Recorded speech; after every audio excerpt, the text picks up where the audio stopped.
But the reality of their lives was far less romantic and a whole lot more dangerous. Between the years 1200 and 1400, it's estimated that about 1/3 of all royal women died before they even reached the age of 30.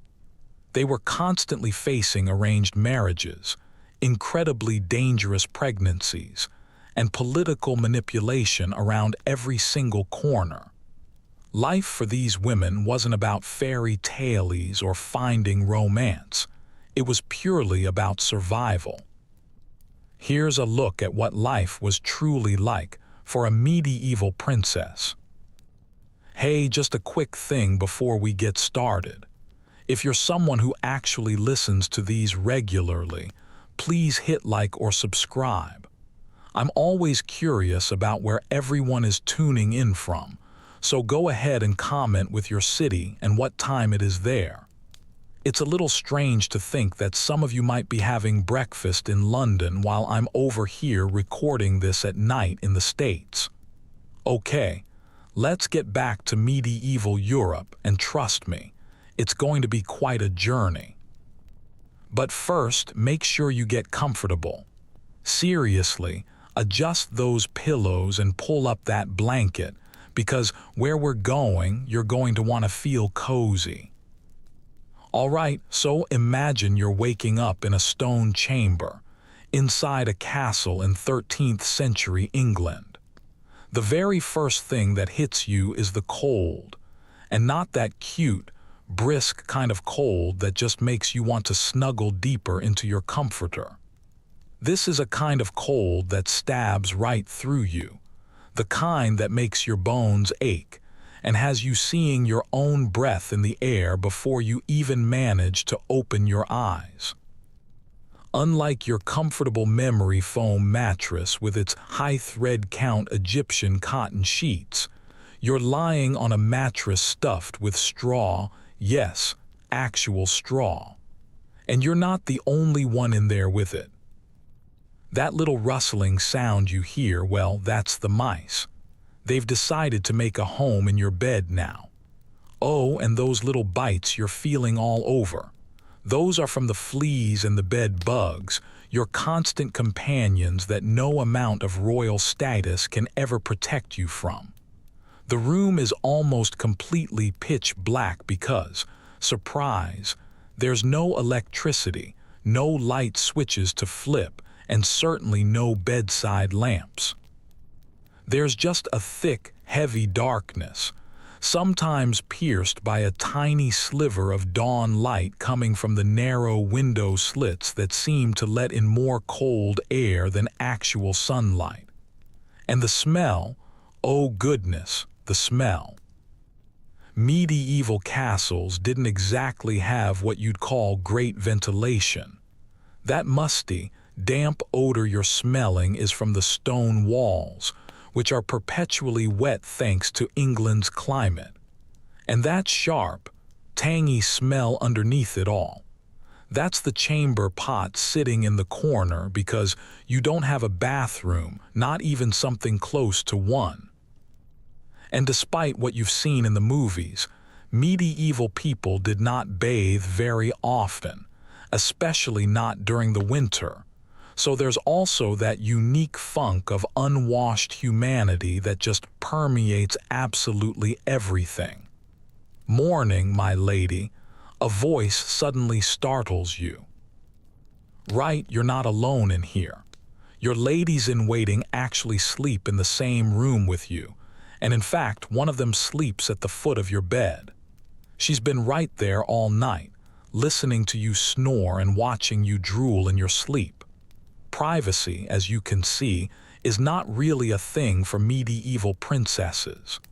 The woman who spoke, her name is Alice, is already up and moving about the room. She's busy stoking the fire that died out during the night, trying to bring some warmth back into the chamber. She's probably been awake for at least an hour already, because that's what servants do. They wake up before you, they go to sleep after you, and their entire existence is basically dedicated to making your life function. "It's time for morning prayers, my lady," Alice says, gently helping you to sit up as she speaks. "The whole household is gathering now. This isn't something that's optional for you. It doesn't matter how tired you are or if you're feeling sick or anything else for that matter. Morning prayers happen every single day without fail, and as the princess, you are required to be there. God always comes first. That is completely non-negotiable in medieval life." Alice helps you get out of bed, and the stone floor feels like a sheet of ice under your bare feet. The whole ritual of getting dressed is nothing like just slipping into some comfy sweats and a t-shirt. Medieval royal clothing was specifically designed to show off wealth and status, not for any kind of comfort. First up is the linen shift, which is the only piece of clothing that will be washed with any kind of regularity. Then comes the kirtle, a long-sleeved dress that laces up tightly along the sides or the back. Next, you'll put on a surcoat, which is an overdress that sometimes has these ridiculously long sleeves that make it impossible to do anything practical without someone helping you. Your feet are then stuffed into little leather slippers that offer absolutely zero support and even less warmth. Arms up, Alice instructs as she and another lady-in-waiting wrestle you into all your layers of clothing. And this isn't even your main outfit for the day. This is just for morning prayers. You'll probably change again right after you eat, maybe change again before the midday meal, and you will definitely change before supper, especially if there are any guests visiting. Your hair gets a quick brushing, but not a very thorough one because that would take too long, and prayers are not going to wait for anyone. Alice quickly braids it and tucks it up neatly under a linen veil. No, you're not wearing one of those tall, pointy hats you see in fairy tales. Those came much later and were only worn in specific regions and at certain times. You're wearing something that looks more like a nun's wimple, a piece of cloth that covers your hair and your neck and frames your face. This is because a woman's hair is considered far too tempting, too sensual to be seen by others, so it absolutely must be covered when you're in public. Hurry now, Alice urges you, as she fastens a heavy cloak around your shoulders. Your father will be very displeased if we're late. And that is something you absolutely want to avoid because your father isn't just your dad. He is the king, or at least a very powerful duke or earl.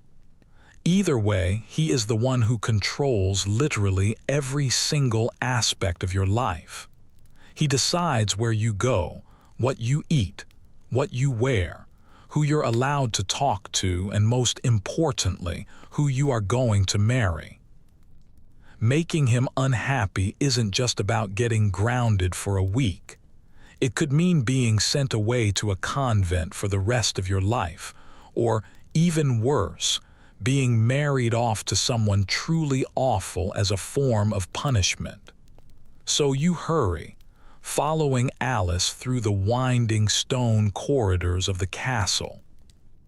They're barely any warmer than your room was, and they're just as dark and gloomy. Servants are scurrying all around with lit torches and rushlights, trying their best to bring some illumination to the deep shadows. The smell only gets worse as you get closer to the kitchens, a thick mix of smoke, unwashed bodies, and food that would likely turn your modern stomach. You finally reach the castle's chapel just as the bells are starting to ring. Everyone is already assembled inside. Your father is at the front, of course, with your mother right beside him, assuming she's still alive. Childbirth kills a lot of medieval women after all. Your brothers, if you have any, are standing near your father. You and any sisters you might have stand behind the men, because that is your place, always behind the men. The chapel is cold too, but at least there are candles here, dozens of them, casting a warm and flickering glow that almost makes the place feel cozy almost. You can still see your breath hanging in the air in front of you. The priest begins the prayers in Latin, and you can understand some of it since you've heard these same prayers every single day of your entire life. But full comprehension isn't really expected of you. You're a woman. Your job is to look pious, follow along with the responses when you're supposed to, and set a good example for the rest of the household. Our Father who art in heaven, the familiar words roll out in the priest's flat monotone voice. These prayers are going to go on for at least an hour, all while you're standing on the cold stone floor in your thin little slippers. Your stomach is growling because you haven't had anything to eat yet, but that doesn't matter in the slightest. God comes first, always. I know what you're probably thinking right now. This really sucks, right? Where is all the glamour? Where are the handsome knights and the fancy tournaments you hear about? Well, that stuff does exist, but it's not the day-to-day reality of your life. The day-to-day is cold, it's boring, it's uncomfortable, and it is rigidly structured from beginning to end. Morning prayers finally come to an end, and you're allowed to go to the Great Hall for breakfast. But don't get too excited just yet. Medieval breakfast isn't a spread of pancakes and bacon. It's probably just bread. A dense, coarse kind of bread that's nothing like our fluffy modern loaves, and maybe some ale to wash it down.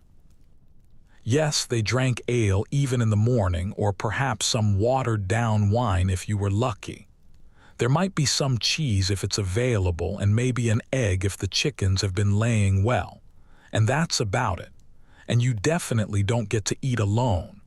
The hall is full of people, soldiers, servants, clerks, visitors. Absolutely everyone eats together, with your family sitting at the high table at the front of the room, which is elevated above everyone else. Privacy is still not a thing, my lady. Your father wishes to speak with you after the meal. Alice whispers to you as she refills your cup with more watered-down wine. Your stomach clenches up, and it's not from hunger this time. When your father wants to speak with you, it's very rarely good news. It usually means there's been some kind of development in your marriage negotiations. That's because that's what you are to your family, a valuable political asset, a tool that can be used to forge alliances, secure peace treaties, or gain more lands through marriage. Your personal feelings on the matter are completely and totally irrelevant. Do you have any idea what it's about? You whisper back, even though ladies are not supposed to gossip at the table. Alice just shakes her head.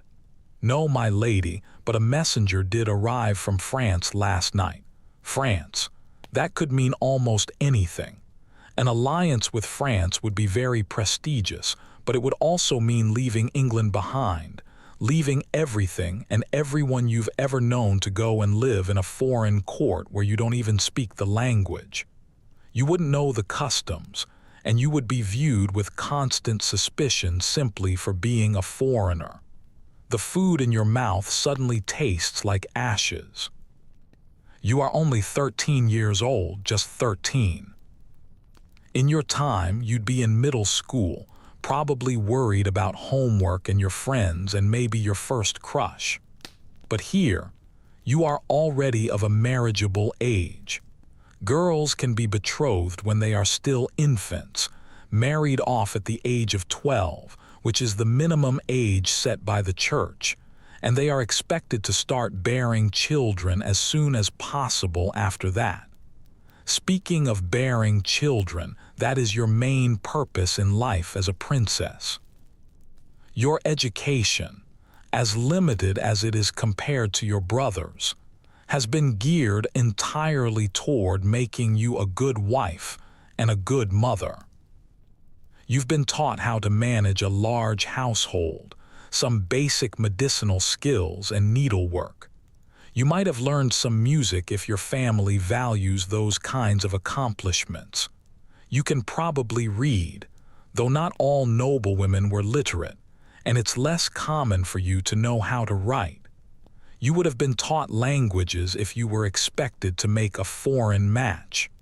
You have also been taught, ever since you were old enough to understand, that your body does not belong to you.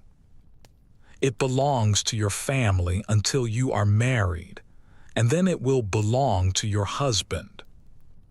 Its purpose is to produce heirs, preferably male ones, and childbirth in the medieval period is basically a death sentence for many, many women. There is no modern medicine, no understanding of germs or infection, and no pain relief beyond some herbs and a lot of prayer. Women died in childbirth all the time, from bleeding, from infection, from sheer exhaustion. Even queens and princesses, with the best care available to them, died regularly this way. And if you somehow managed to survive one birth, you were expected to go through it again and again, as many times as it took to produce enough sons to secure the family lineage. The meal finally ends, and your father motions for you to follow him to his private chamber. This is it. Whatever news came from France, you're about to hear it right now. And whatever it turns out to be, you will have absolutely no say in the matter. Your life is not your own.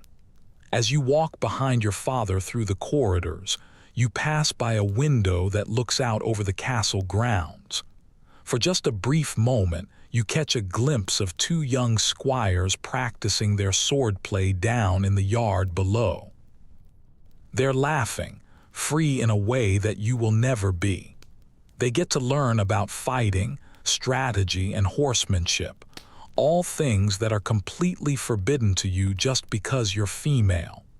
Their futures will be determined in large part by their own abilities and their own choices. Your future was determined the moment you were born a female and a royal. The heavy wooden door to your father's chamber creaks open, and you are ushered inside. Unlike your sparse and simple sleeping chamber, this room shows the true wealth of your family. Tapestries line the walls, not just keeping out the drafts, but also displaying grand hunting scenes and family crests. A fire roars in the hearth, making this the warmest room in the entire castle. Your father has a desk, an actual piece of furniture dedicated just to writing and business, which is covered with parchments, quills, and his own personal seal. "Daughter," he says, not even bothering to use your name. Medieval fathers, especially the royal ones, weren't exactly the warm and fuzzy type. The King of France has proposed a match between you and his second son, Philip. And there it is, your entire future decided in a single sentence. You don't know this Philip, you've never even met him. You don't know if he's kind or cruel, handsome or ugly, smart or stupid. None of that matters at all. What matters is that France is a powerful nation, and this alliance would benefit your family politically. The terms are favorable. Your father continues, as if he were discussing the sale of a horse rather than your entire life. Your dowry will include the northern territories, and in return, we will receive special trade rights through all the French ports. You are 13. You have never left England. You don't speak French, and now you're expected to leave everything behind. You have to go to a foreign country, marry a total stranger, sleep with him, bear his children, and run his household, all while being constantly watched and judged by a court that sees you as a complete outsider? When is all you can manage to ask? When will your life as you currently know it come to an end? The betrothal will be announced at Michaelmas. The wedding itself will take place next spring, after you have turned 14. Your father finally looks at you directly. "This is a good match," he says, "better than I had hoped for. You will bring great honor to our family." The translation of that is, be grateful. Some girls get sold off to men who are 3 times their age. Some get sent to foreign courts that are even more distant and strange than France. Some get married off to secure peace with enemies who will hate them from the very moment they arrive. By medieval royal standards, this is actually a pretty decent arrangement. "Yes, father," you say, because there is nothing else you can say. There's no point in crying or begging. It won't change a single thing. This is your duty. This is what you were born to do.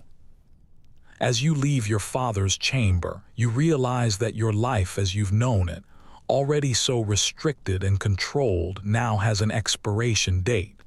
You have less than a year left in your own home, with the people you know speaking the language you understand. After that, you will belong to France, to Philip, to a life that is being thrust upon you completely without your consent. Alice is waiting for you just outside the door. One look at your face tells her everything she needs to know. "France?" she asks quietly. You just nod. "The second son," she says, a small ray of hope in her voice. You nod again. "Well," she says, trying her best to find something positive in all of this. "At least he won't be the king. That means there will be less pressure on you. It's a small comfort, really. Second sons still expect to have heirs, they still have political responsibilities, and they still have complete and total control over their wives. But Alice is right about one thing. Not being the queen consort does mean there will be slightly less scrutiny on you, and the stakes will be slightly lower." "Come," Alice says, guiding you back toward your chambers. "It is time for your lessons."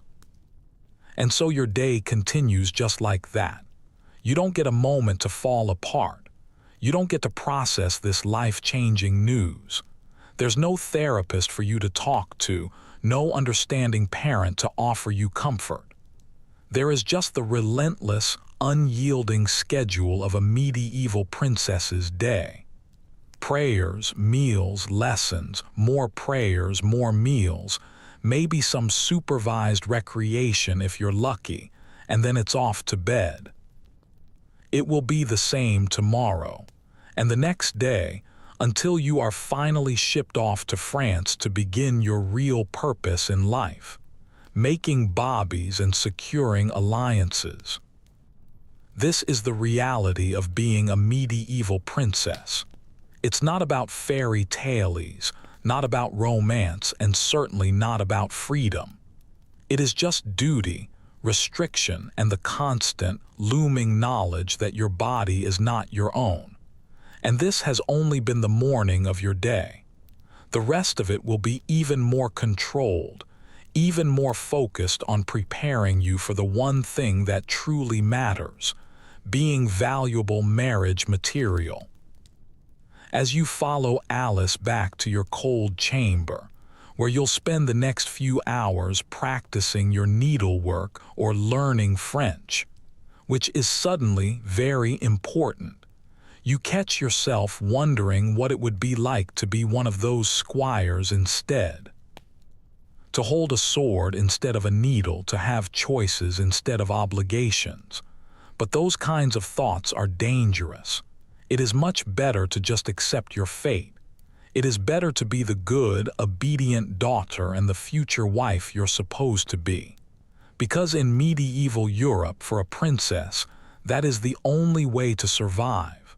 And survival, not happiness, is the absolute best that you can hope for.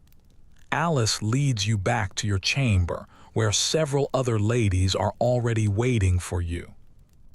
They're all from noble families, sent here to serve you and to learn the ways of the court right alongside you. They are not exactly your friends, though.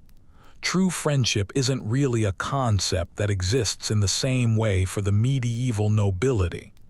These girls are both your servants and your competition, watching your every single move and reporting back to their own families about the princess they serve.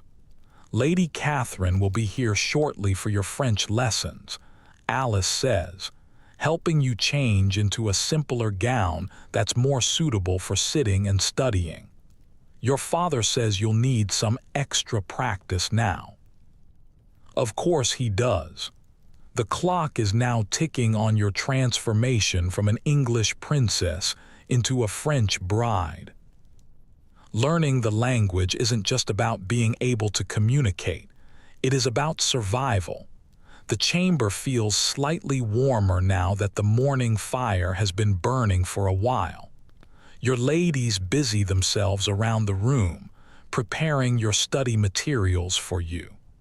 One of them, a girl named Margaret who is about your age, looks at you with a clear sympathy in her eyes. She knows exactly what it means to be married off to a foreign court. Her own sister was sent to Scotland just last year and hasn't been heard from since. I hear the French court is very grand, Margaret offers, trying her best to be helpful. It's much more refined than ours. What she doesn't say, but you both know, is that the French will find every single flaw in your manners, your speech, and your appearance.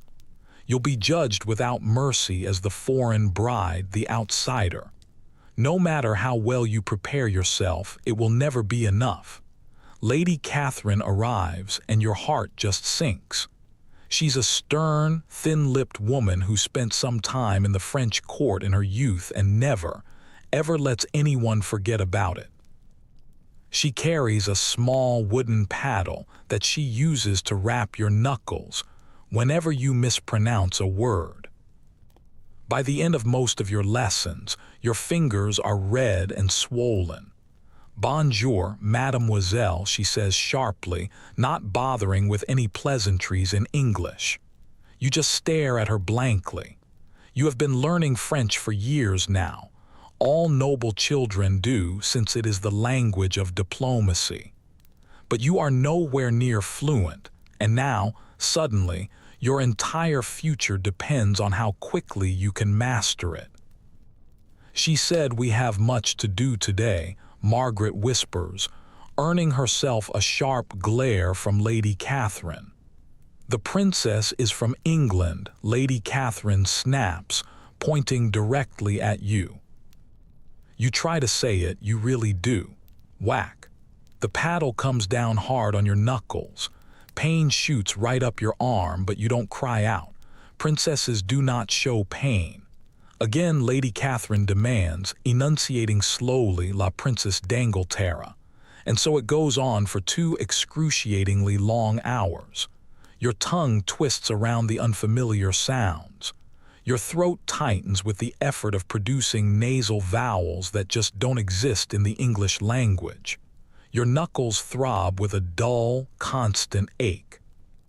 By the end of it, you can barely even make a fist. What they don't tell you in the fairy tales is that medieval education, especially for girls, was often brutal and unforgiving. There was no concept of positive reinforcement, no gold stars given out for effort. There was only success or failure, and failure always meant punishment. Better, Lady Catherine finally says, though her face shows absolutely no satisfaction at all. "Tomorrow we will work on court etiquette. The French have very different customs, you know. You must not embarrass your family." As if you needed the reminder. As if the weight of your entire kingdom's diplomatic relations isn't already resting on your young, adolescent shoulders. Lady Catherine leaves, and you flex your fingers, wincing in pain. One of your ladies rushes forward with a small pot of salve made from herbs that were grown in the castle garden. This, too, is a part of your education, learning which plants can heal, which ones can soothe, and which ones can poison. Medieval medical knowledge was quite primitive by our standards, but it was comprehensive in its own way, passed down from woman to woman across the generations. "Time for your needlework, my lady," Alice announces as another lady brings forward your embroidery frame. "This, at least, is something that you're good at." All noble girls learn needlework from the time they're old enough to hold a needle. It is not just decorative, it's also very practical. In a world before mass production, everything had to be made by hand. Queens and peasants alike would spend hours every single day with a needle and thread, making and mending clothing, linens, and tapestries.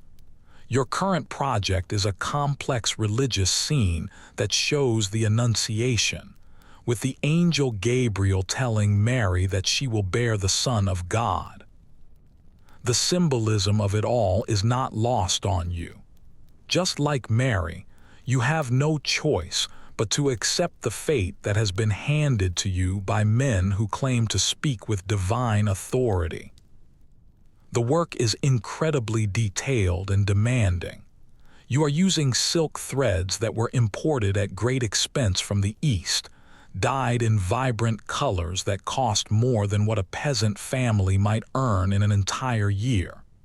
The gold thread you are using for the angel's halo is actual gold, pounded very thin and wrapped around a silk core. Your family's wealth is literally being woven into the fabric. Smaller stitches, Alice reminds you gently, inspecting your work. A French lady would use stitches so small they can hardly even be seen.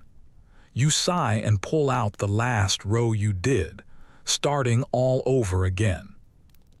Your back aches from hunching over the frame for so long. Your eyes strain in the dim light that's coming through the narrow window. Even on the brightest of days, medieval castles are dark and gloomy inside.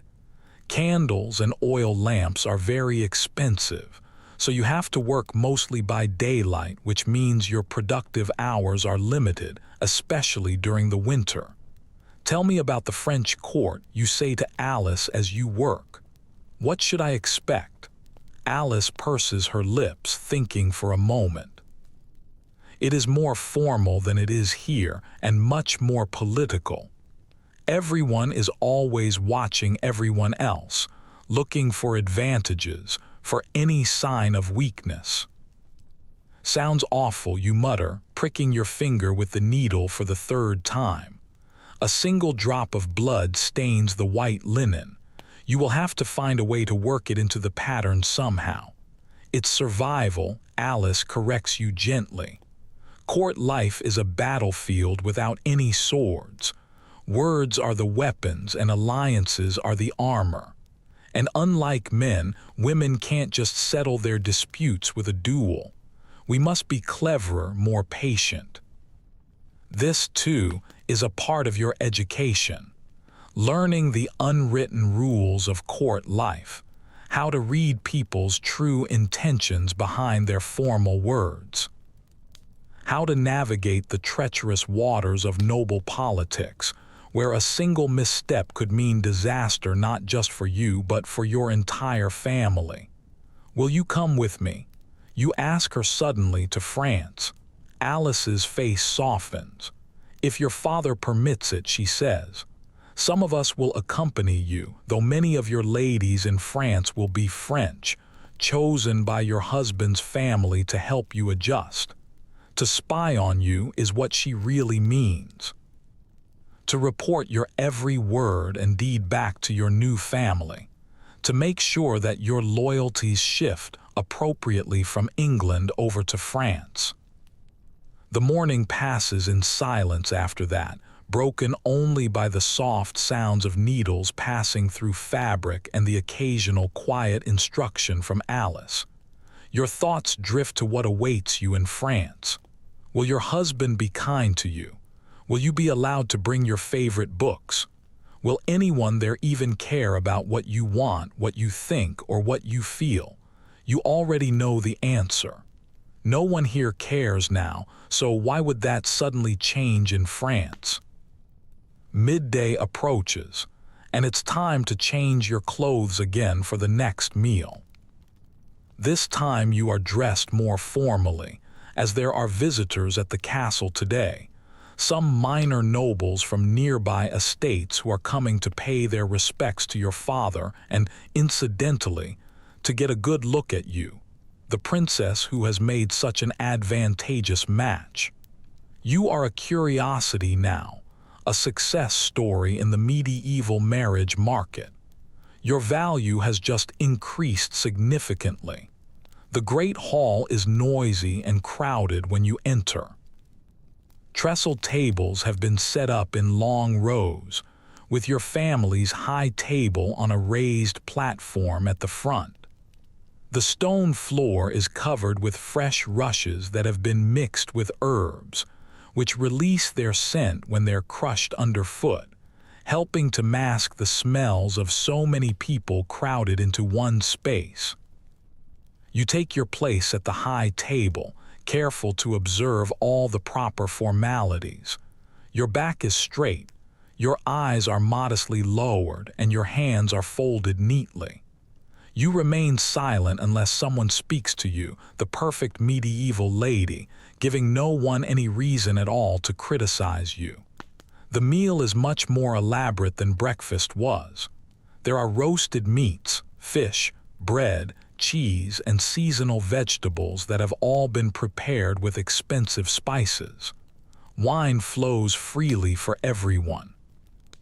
You eat very little, as your stomach is still tight with anxiety about your future.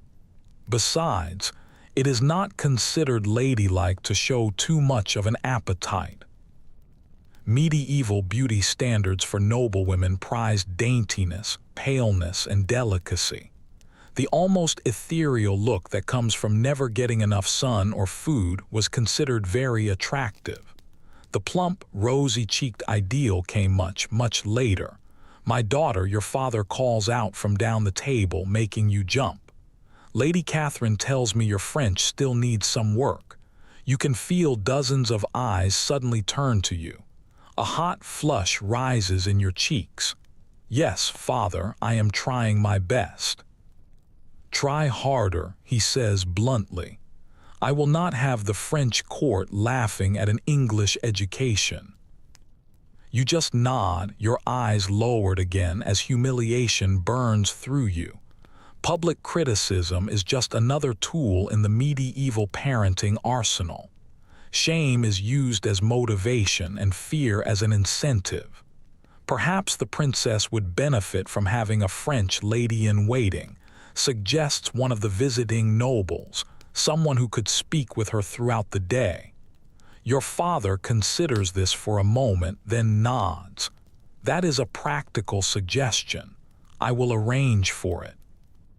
And just like that, another decision about your life is made without your input. Another stranger will be thrust into your intimate daily routine, another person to judge you, to find you wanting. After the meal, you are allowed a brief period of recreation in the castle garden. It's one of the very few times in your day when you are permitted to be outdoors, and even then, you are closely supervised. Medieval noble girls do not run, they do not shout, they do not climb trees or play rough games like the boys do. Your recreation consists of sedate walks along the garden paths, and perhaps some gentle ball games or a bit of dancing practice. The garden itself is nothing like our modern idea of ornamental gardens. It is primarily functional, filled with herbs for cooking and medicine, vegetables and fruit trees. Beauty is secondary to utility in medieval life. "Tell me about Prince Philip," you say to Alice as you walk along the path. "What do you know of him?" Alice hesitates for a moment. "He is 17, she finally says, 4 years your senior. They say he is interested in scholarly pursuits. That could mean anything from a genuine intellectual to a weak boy who is unfit for military training." In a world where physical prowess is prized above all else for men, being described as scholarly isn't necessarily a compliment. "They say he is kind to his servants," Alice adds, as if sensing your disappointment. That is rare enough to be remarked upon. Well, it's something at least. Kindness isn't a quality that is much valued in the medieval nobility, especially not in men. Power, strength, cunning, these are the traits that truly matter. If Philip is known for his kindness, then perhaps your life with him will not be completely miserable after all. "Will I at least get to meet him before the wedding?" you ask. Alice shakes her head. "That is very unlikely. The marriage negotiations will all be conducted by proxies. You'll probably meet him for the very first time at the ceremony itself." Medieval royal marriages were not about compatibility or love at all. They were business arrangements, political alliances that were sealed with vows and consummated with bodies. The idea that you should meet your spouse beforehand, let alone have anything in common with them, would have seemed completely absurd to the medieval nobility. Your afternoon lessons begin after your brief rest in the garden. These lessons focus on household management, the skills you will need as the lady of a grand estate.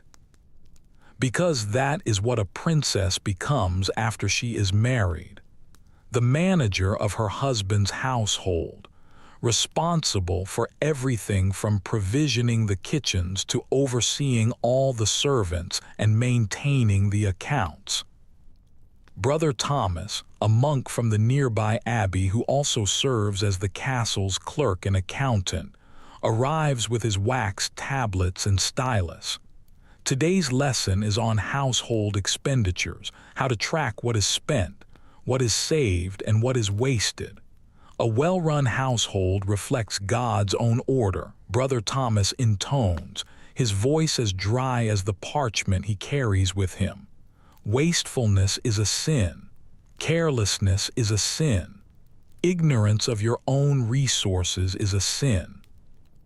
Everything is a sin in medieval Christianity.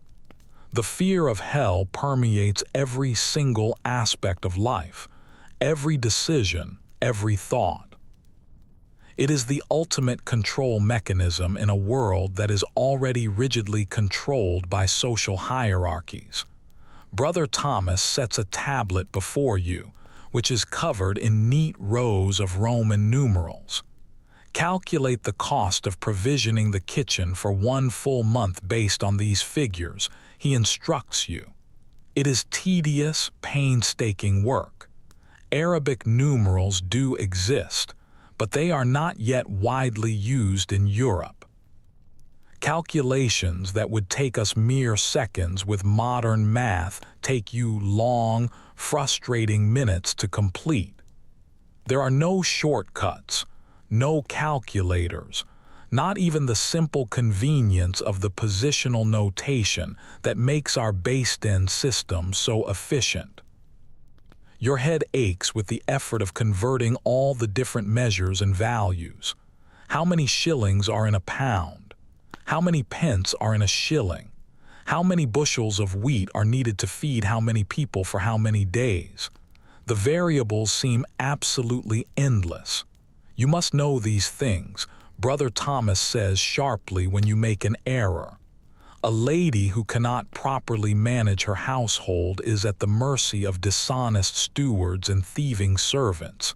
He is right, of course. In the medieval world, numeracy is just as important as literacy for a noble lady. You will be responsible for managing vast estates, overseeing hundreds of servants and workers. If you can't keep track of the resources, can't budget properly, and can't detect when you are being cheated, your household will fall into complete disarray. And that reflects poorly not just on you, but on your husband as well. After mathematics comes music, another essential skill for a medieval lady. This isn't because anyone cares about your personal fulfillment or your creative expression, but because accomplishments like music making increase your value as a diplomatic asset. A princess who can entertain at court is much more useful than one who cannot. Sister Agnes from the convent arrives with a small harp. Unlike the massive concert harps that we think of today, medieval harps were portable instruments that could be played while seated in a lady's chamber. Your fingering has improved, Sister Agnes says as you carefully pluck at the strings, producing a simple, sweet melody. But your timing still falters in the middle section. Music in medieval Europe was primarily religious, consisting of hymns, psalms, and simple devotional pieces. Secular music existed too, of course, but it was not considered entirely proper for young noble ladies to sing the popular love songs of the troubadours. That kind of thing came later, when courtly love became more fashionable. Your music lesson is cut short when your mother's messenger arrives. The queen requests your presence, the woman says with a quick curtsy. Your mother, the queen, even in your own thoughts, you don't think of her informally. Medieval parent-child relationships, especially within royal families, were not characterized by any kind of casual warmth. Respect, duty, and a proper distance were always the norm. You follow the messenger through the winding corridors to your mother's chambers, which are much larger and more luxurious than your own, as befitting her high status.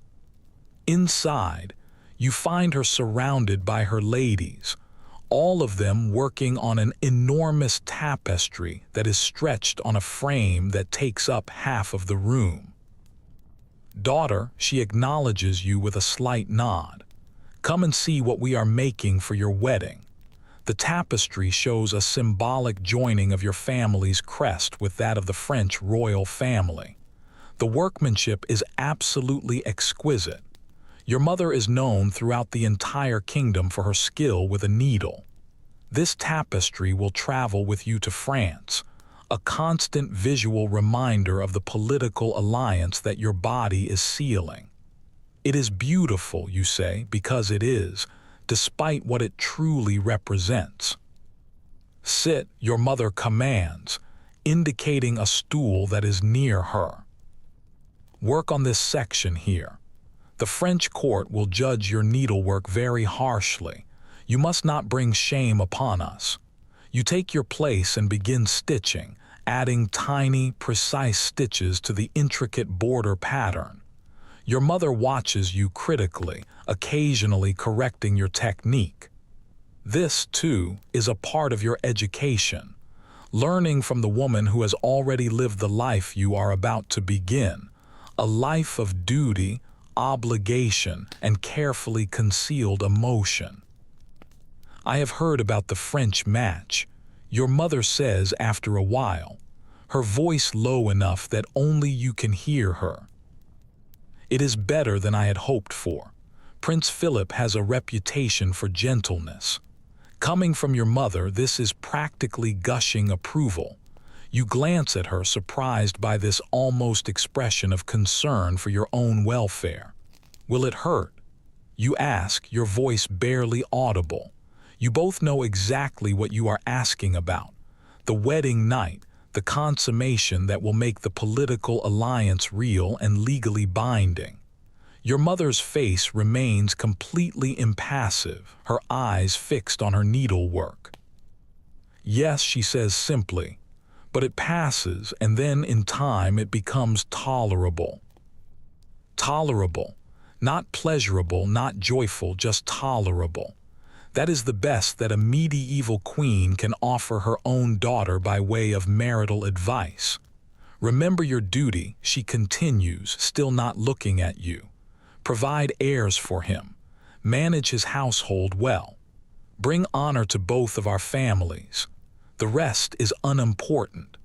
The rest being your happiness, your desires, your very personhood. All of it is unimportant in the grand scheme of a medieval political marriage. Yes, mother, you say, because there is nothing else to say. You work in silence after that, adding more stitches to a tapestry that symbolizes your own fate. The irony of it all is not lost on you. With every single stitch, you are literally helping to create the artifact of your own subjugation. But that is the nature of being a medieval princess. You are both the commodity being traded and the craftsperson who is preparing yourself for the market. As the afternoon wears on, you are summoned for yet another lesson. This one is in religious instruction with Father Ambrose, the castle's chaplain. Religion was not just a Sunday activity in medieval Europe. It was woven into every single moment of every single day, especially for women, who were considered to be morally weaker than men, and thus in need of constant spiritual guidance. Father Ambrose is ancient, with rheumy eyes and gnarled hands that tremble slightly as he opens his prayer book. He has been instructing you ever since you were a small child, teaching you the catechism, the lives of the saints, and the proper prayers for every single occasion. Today, we will discuss the duties of a wife, he announces, making your heart sink even lower. Even the church is now preparing you for your new role. A wife must be obedient in all things, Father Ambrose begins, his voice reedy but firm. As the church submits to Christ, so must you submit to your husband. You have heard this countless times before. The Bible, as interpreted through the lens of medieval Christianity, is very clear on a woman's place. She is to be subordinate, silent, and submissive. A wife must be fruitful, he continues. Children are a blessing from God, and to refuse them is a mortal sin. What he doesn't say, but what hangs heavy in the air between you, is the danger that comes with this blessing. Childbirth kills countless women every single year. Queens and peasants alike die while bringing new life into the world. You have seen it happen yourself, with ladies of the court who disappeared to their chambers for confinement and never emerged again. A wife must be modest, temperate, patient, and kind, Father Ambrose drones on. She must guard her tongue, her thoughts, and her actions, for she carries her husband's honor as well as her own. In other words, you have all of the responsibility without any of the authority, all of the blame without any of the power, the classic double bind of medieval womanhood.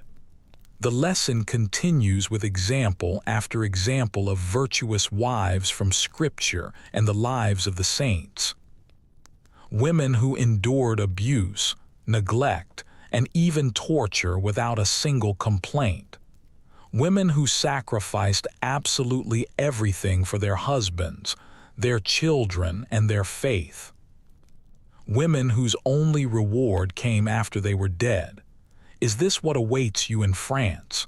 A life of silent endurance, of hidden suffering, of swallowed words and buried feelings. By the time Father Ambrose finally closes his book, the sun is beginning to set. Your day of education is nearly complete, but there is one final lesson to get through before supper: dancing. Because a princess who cannot perform the complex court dances will be an embarrassment to her family and to her husband. Master Henry, the dancing master who was brought all the way from France specifically to teach you the latest court dances, waits for you in the great hall.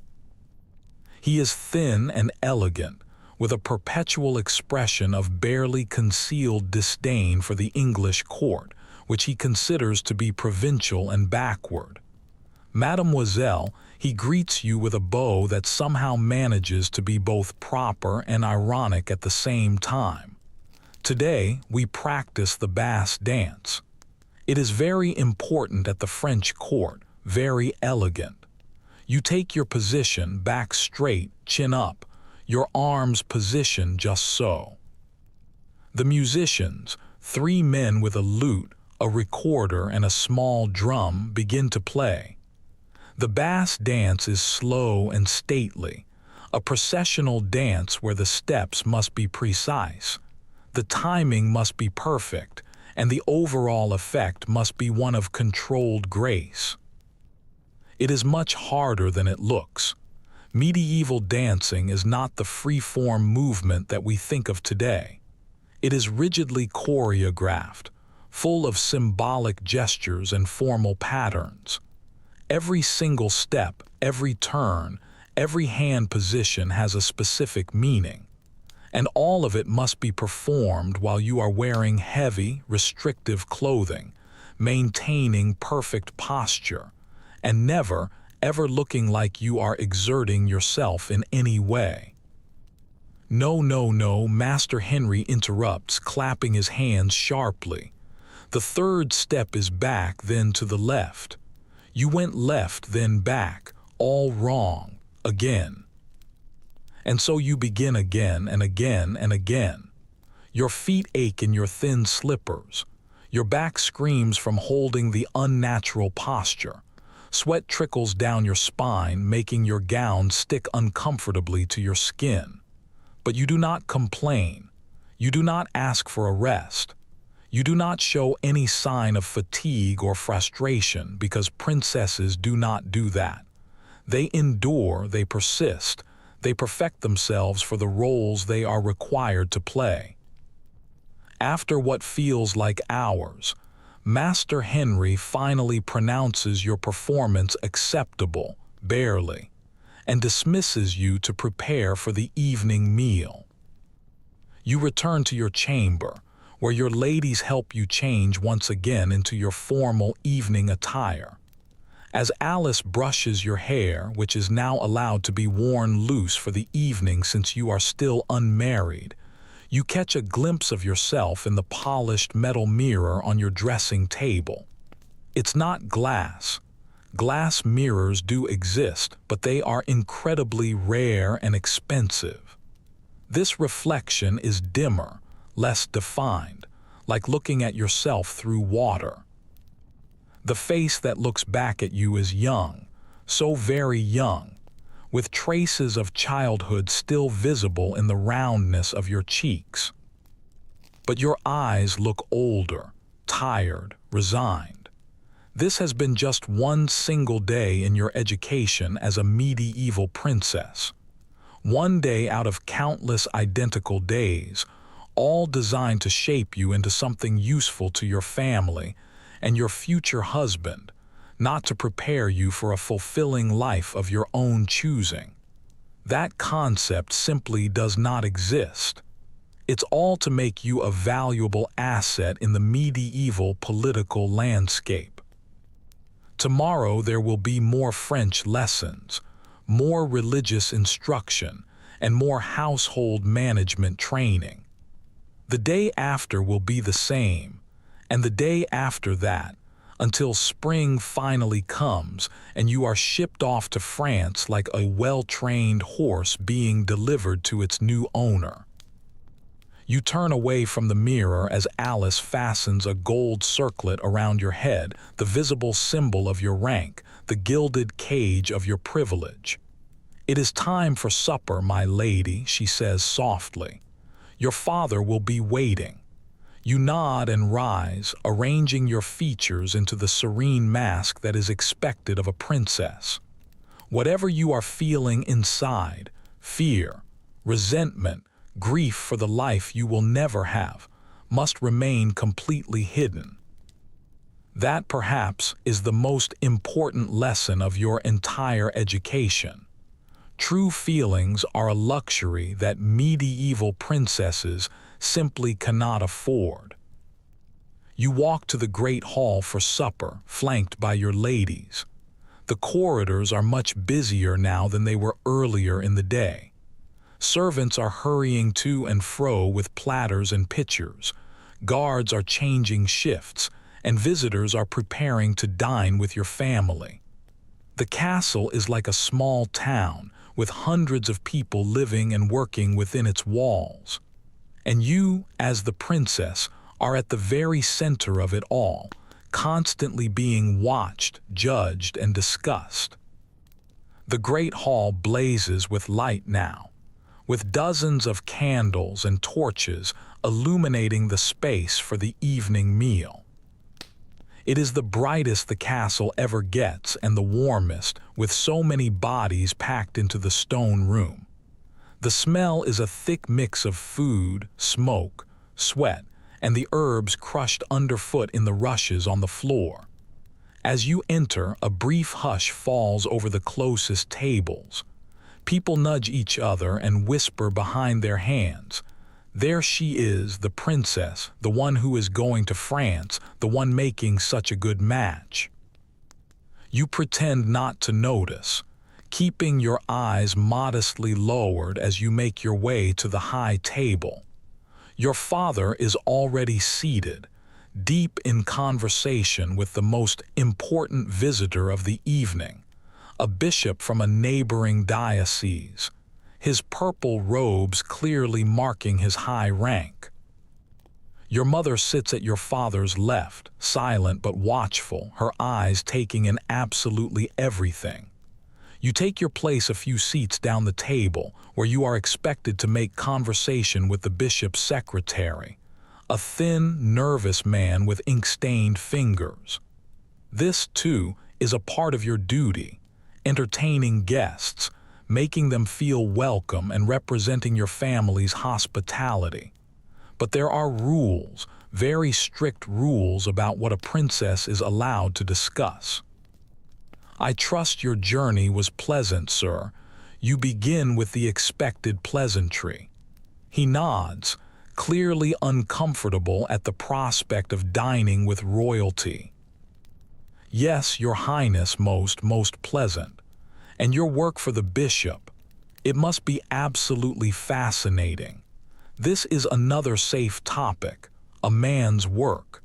You can ask about it, express the appropriate admiration, but you must never suggest that you understand it or that you could do it yourself." The secretary relaxes slightly, launching into a long description of the manuscripts he has copied and the letters he has written. You listen with practiced attention, making all the right noises of interest at all the right moments. This is a skill you have been developing since you were a child, the ability to seem engaged while your mind wanders elsewhere. Servants move around the hall, bringing platters of food to each table according to rank. The high table is served first, of course, and gets the very best portions, the tenderest cuts of meat, the whitest bread, and the richest sauces. Food in medieval Europe is as much about displaying status as it is about nourishment. The first course arrives, a soup of leeks and almond milk that is served in shared bowls. 2 people typically share each bowl, another constant reminder that privacy does not exist here.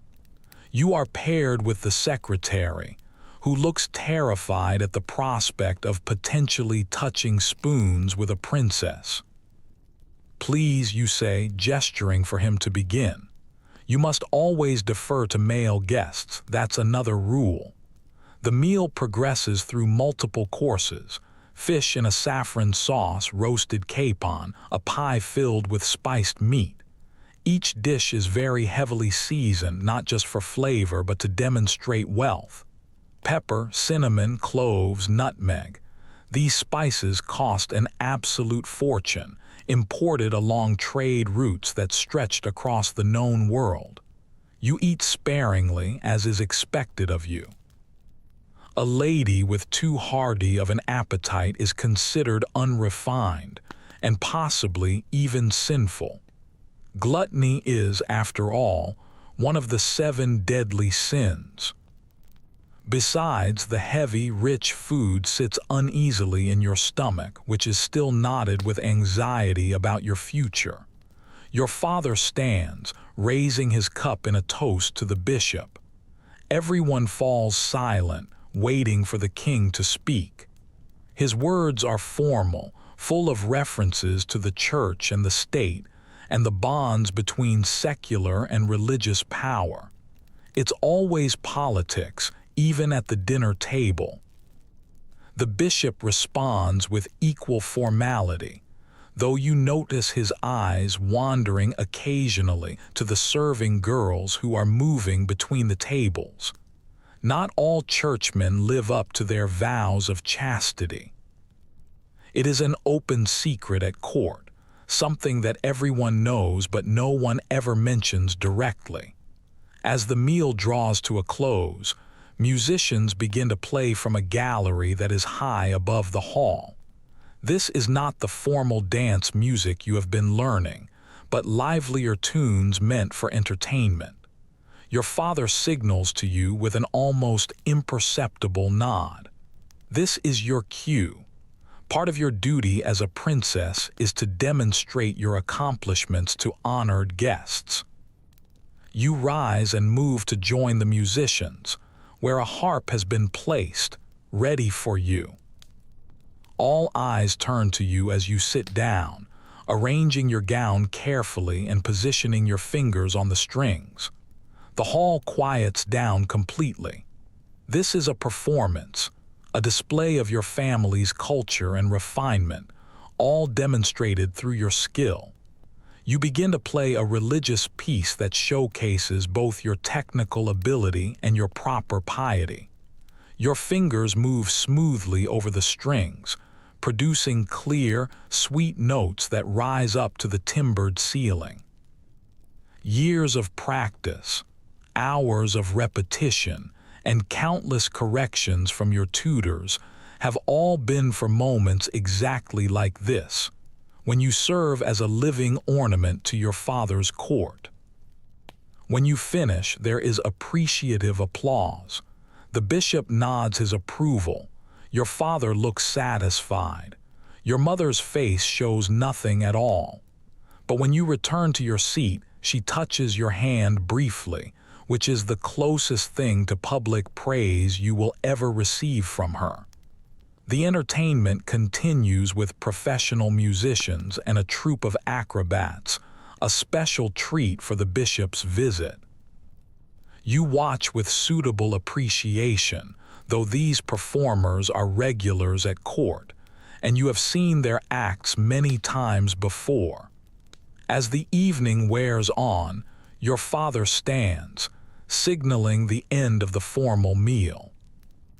This is when the men will withdraw to discuss serious matters, politics, the church, business, warfare, while the women all return to their chambers. The gender division is absolute in medieval court life. You rise with your mother and the other ladies, curtsying to your father and the bishop before you withdraw. The secretary looks almost relieved to see you go. Maintaining a conversation with a princess was clearly very stressful for him, but your day is not over yet. As you return to your chambers, Alice informs you that a message has come from the steward. There is a matter that requires your attention in the kitchens. Now, you ask, surprised, It is unusual for such things to come up in the evening. The bishop's party brought additional mouths to feed, Alice explains. There is a question about tomorrow's provisions. This is a reminder of your other role, not just as an ornamental princess, but as the lady of the castle, responsible for the practical running of a huge household. Medieval noblewomen were not just decorative. They were the managers of complex domestic operations. You follow Alice down a set of winding stairs to the kitchen area.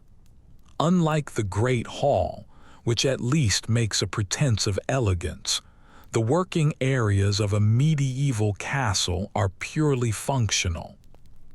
The kitchens are hot, smoky spaces with massive hearths for cooking, long tables for preparation, and storage areas for all the provisions. The kitchen staff bow or curtsy as you enter, depending on their gender. The head cook, a stout woman named Agnes with forearms like a blacksmith's from years of hauling heavy pots, approaches you with a worried expression on her face. "Begging your pardon, my lady," she says, wiping her hands on her apron. "But with the bishop's men, we're short on salt fish for tomorrow's meal, it being a Friday and all. Friday is a fast day in the Christian calendar when meat is forbidden. Fish is the main alternative, and apparently the kitchen stores are running low. This is exactly the kind of practical problem that falls to the lady of the castle to solve. It's not important enough for the king to concern himself with, but it is essential to the smooth running of the household and the proper observation of religious customs. How many extra men came with the bishop? You ask, automatically falling into your role as the household manager. 12, my lady, plus their horses, which will be needing feed. You think for a moment, mentally calculating the stores that you know are available. This kind of inventory management is something you have been trained in since you were a child, knowing exactly what resources the castle has, how long they will last, and when they need to be replenished. We have the salt herring in the north storeroom, you say. It was meant for next week, but we can use that and then send to the abbey tomorrow for more. And we can serve more bread and vegetable pottage to help fill their bellies. Agnes nods, looking relieved. Yes, my lady, that is wise thinking. This small moment of decision-making, this tiny exercise of authority, feels strangely satisfying. In the grand scheme of your life as a medieval princess, your choices are few and very constrained. But in the domestic sphere, you do have some power, some amount of control. As you turn to leave, you notice a young scullery maid watching you with wide eyes. She cannot be more than 9 or 10 years old, her face smudged with ash from the hearth, her hands raw from hard work and water. She reminds you of yourself at that age, except her future holds only more of the same hard labor, while yours at least has the gilded cage of royalty. On an impulse, you smile at her. She looks startled for a moment, then shyly smiles back before ducking her head and scurrying back to her work. It is a tiny human connection across the vast gulf of the medieval social hierarchy, a princess and a kitchen maid. Both of them are girls, both bound by the rigid expectations of their stations, and neither with much say in her own destiny. You climb back up to the main level of the castle, with Alice trailing behind you. The corridors are quieter now, the frenetic energy of the mealtime settling into the slower rhythm of the evening.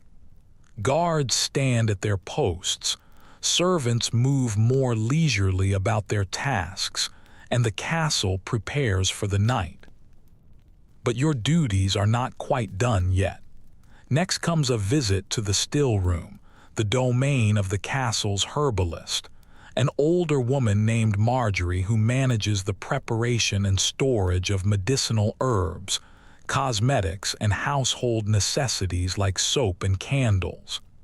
The still room is one of your favorite places in the whole castle. It smells wonderful, a mix of dried herbs, honey, beeswax, and the various distillations that Marjorie creates. It is also primarily a female space, where women's knowledge of plants and healing is respected and valued. Marjorie curtsies as you enter, then immediately returns to her work of grinding dried herbs with a mortar and pestle. She is one of the few people in the castle who treats you with minimal ceremony, perhaps because she is old enough to have seen you be born, or perhaps because the practical nature of her work leaves little room for court formalities. The lavender salve is ready, she says without any preamble, and I have prepared more of the rose water you like for washing. Thank you, you say, genuinely grateful. The rose water is a small luxury in a life that, despite its privilege, has very few personal comforts. Sit, Marjorie instructs, nodding to a stool. Let me see your hands. You obey, holding out your hands for her inspection. Despite all the care taken to preserve a princess's beauty, your hands show the effects of constant needlework, tiny pricks and calluses that no amount of salve can completely prevent. Marjorie tuts disapprovingly, taking a small pot from a shelf and beginning to apply a sweet-smelling ointment to your fingers. French ladies wear gloves to keep their hands soft, she observes. You should do the same. This is the kind of practical advice that you value, concrete suggestions for navigating court life, offered without the crushing weight of moral instruction that accompanies most of the advice from your official tutors. Will you show me how to make this before I go? You ask, nodding to the salve so that I can prepare it in France. Marjorie smiles, pleased by your interest. Of course, though they may have different herbs available there. We will need to discuss some alternatives. This exchange might seem insignificant, but it represents another small pocket of agency in your tightly controlled life. Learning practical skills, building knowledge that is yours alone. These are tiny rebellions against a system that values you primarily as a political token and a potential broodmare. After the still room, there is one more duty before you can finally retire for the night: evening prayers in the chapel. Religion isn't just a set of beliefs in medieval Europe. It is the very framework that structures time itself. Days begin and end with prayer, weeks are marked by Sundays and feast days, and seasons are marked by religious festivals. The chapel is dimmer now than it was for morning prayers, lit only by a few candles that cast long shadows across the stone walls. The space feels more intimate, more mysterious in this half-light. You kneel on the hard stone floor, ignoring the discomfort, just as you have been taught to do. Physical discomfort is considered to be good for the soul, a small taste of Christ's suffering, a reminder of human frailty. Father Ambrose leads the prayers, his voice echoing in the quiet space. Your father is not present, he is still closeted with the bishop. But your mother kneels beside you, her lips moving silently with the familiar words. You wonder, not for the first time, what she truly thinks behind her impassive exterior. Was she once like you, a young princess sent to a foreign court, expected to adapt, to bear children, to represent her family's interests? Does she ever resent the constraints of her role, or has she simply accepted them so completely that she no longer questions them? These are not questions you can ask. The gap between a mother and a daughter in medieval royal families is not just generational, it is institutional. Queens and princesses have official roles to play, and emotional intimacy is not a part of the script. Evening prayers conclude, and at last, your official duties for the day are done. You return to your chamber, where your ladies help you prepare for bed. The elaborate gown comes off, replaced by a simple linen shift for sleeping. Your hair is brushed and braided for the night. A warming pan filled with hot coals is passed between the sheets of your bed to take the worst of the chill off the linen. Outside, the castle settles into its nighttime routine. Guards change shifts, calling out to each other from the battlements. Servants bank the fires to keep them burning slowly through the night. In the great hall, some of the household knights and squires prepare their palates for sleeping. Dogs curl up near the kitchen hearths, waiting for morning scraps. The massive gates are checked and barred against the dangers of the world outside. This is the rhythm of castle life.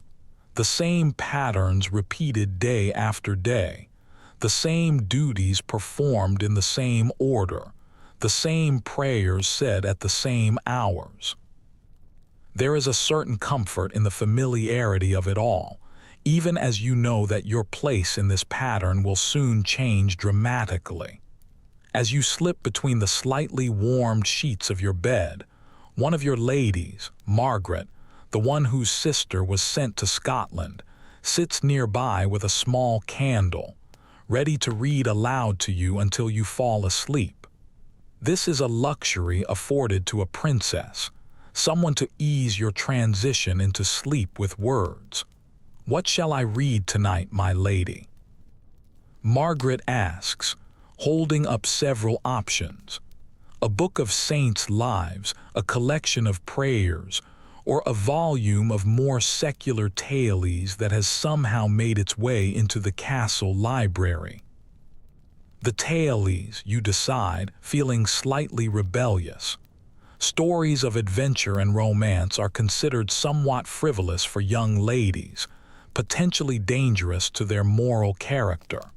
But tonight, you want to escape, at least in your mind, to worlds where things happen differently than they do in your own tightly prescribed reality. Margaret begins to read, her voice soft in the dim chamber. The story she reads tells of knights and quests, magical forests and mysterious castles. It bears little resemblance to the actual life of medieval nobility that you experience daily, but that is precisely its appeal. Your other ladies settle onto their pallets on the floor, listening as they prepare for sleep. Alice sits mending by the dying fire, her needle flashing in the low light. The chamber grows quiet, except for Margaret's voice and the occasional pop from the hearth. Outside, you can hear the night watch calling out the hours. 10 o'clock, and all is well. Their voices carry across the castle bailey, a reminder that even in the darkness, the structures of medieval life continue. Someone is always watching, always guarding, always maintaining the boundaries that keep each person in their proper place. Your eyes grow heavy as Margaret reads on. The day's lessons and duties, the anxieties and the small triumphs, all blur together as sleep approaches. Tomorrow will bring more of the same, more French lessons, more religious instruction, more preparation for your role as a French prince's wife. But for now, in these quiet moments between waking and sleeping, you allow yourself to imagine alternatives. What if you were not born a princess? What if you could choose your own path? What if the world were arranged differently, with girls valued for more than just their marriage prospects and their childbearing capacity? These are dangerous thoughts, bordering on the sinful. Father Ambrose would certainly assign you penance if he knew you were questioning the divine order that placed you in your privileged but constrained position. But in the privacy of your own mind, as you drift toward sleep, you permit yourself this small rebellion. Margaret's voice grows more distant as you slip toward your dreams. The story she reads mingles with your own thoughts, creating impossible scenarios where princesses rescue themselves, choose their own husbands, or decide not to marry at all, where your value is not determined by your family connections, or your intact maidenhead, or your potential to bear sons. In reality, your path is set. In just a few months, you will leave everything you know for a foreign court and a stranger's bed. You will be expected to adapt, to represent English interests while becoming French in your loyalties, and to produce heirs that will strengthen the alliance between two sometimes hostile kingdoms.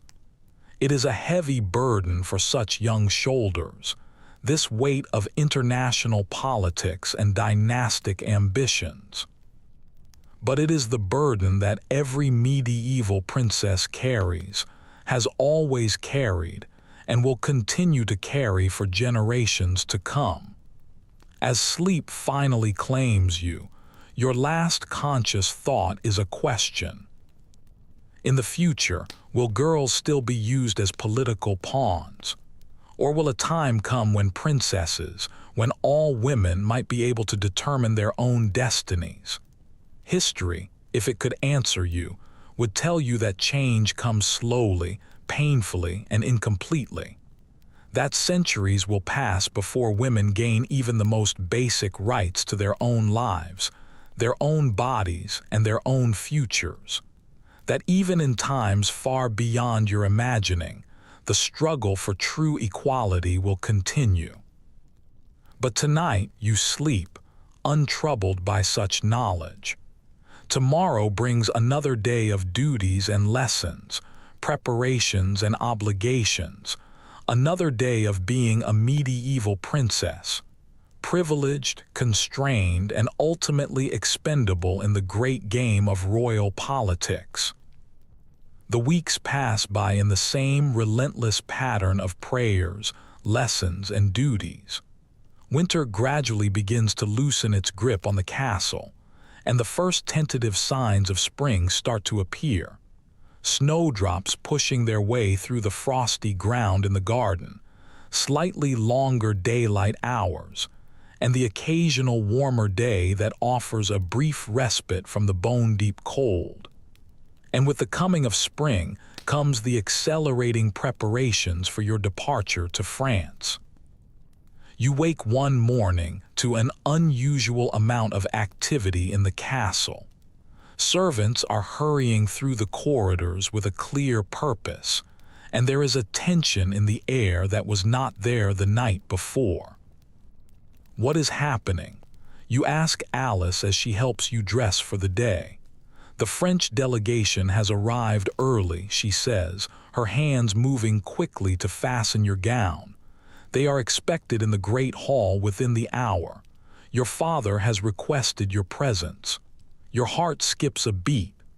The French delegation, the official party sent to finalize the marriage arrangements and escort you back to France. You knew they were coming, of course, but not so soon, not today, without any warning. Are they? Is Prince Philip with them? You ask, trying to keep your voice steady. Alice shakes her head. No, my lady, just his representatives. The marriage will still be by proxy here. Of course, royal marriages often happen this way. A stand-in would represent your future husband at the ceremony here in England, and you would not meet the actual prince until you arrived in France. It was more practical this way, given the dangers and delays of medieval travel. But it also meant that you would be officially married to a man you had never even seen. You are dressed with unusual care this morning. You wear your best gown, a dark blue wool trimmed with miniver fur and embroidered with silver thread.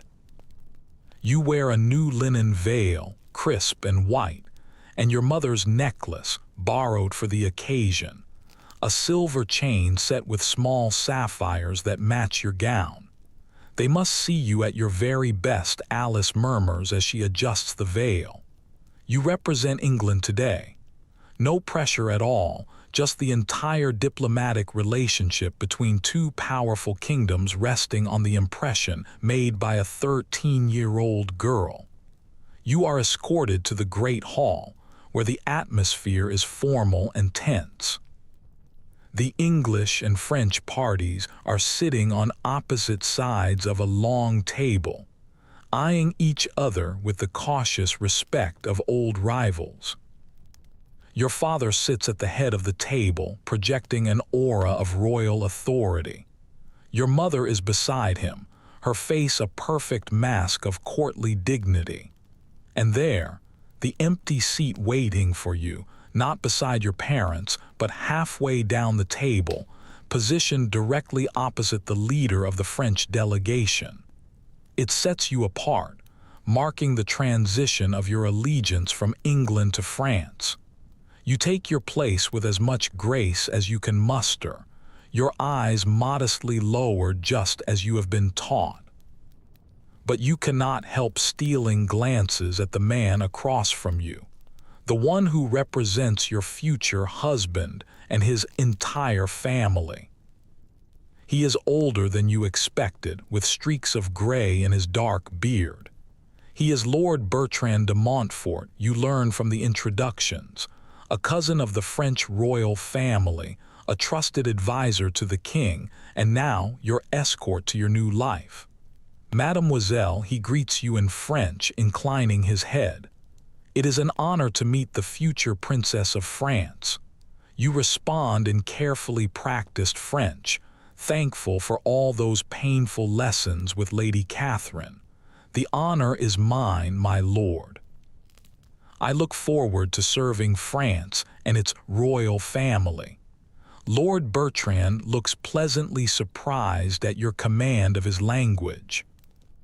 It is a small victory that sends a flush of pride through you, quickly tempered by the realization that you have just demonstrated your value as a political commodity.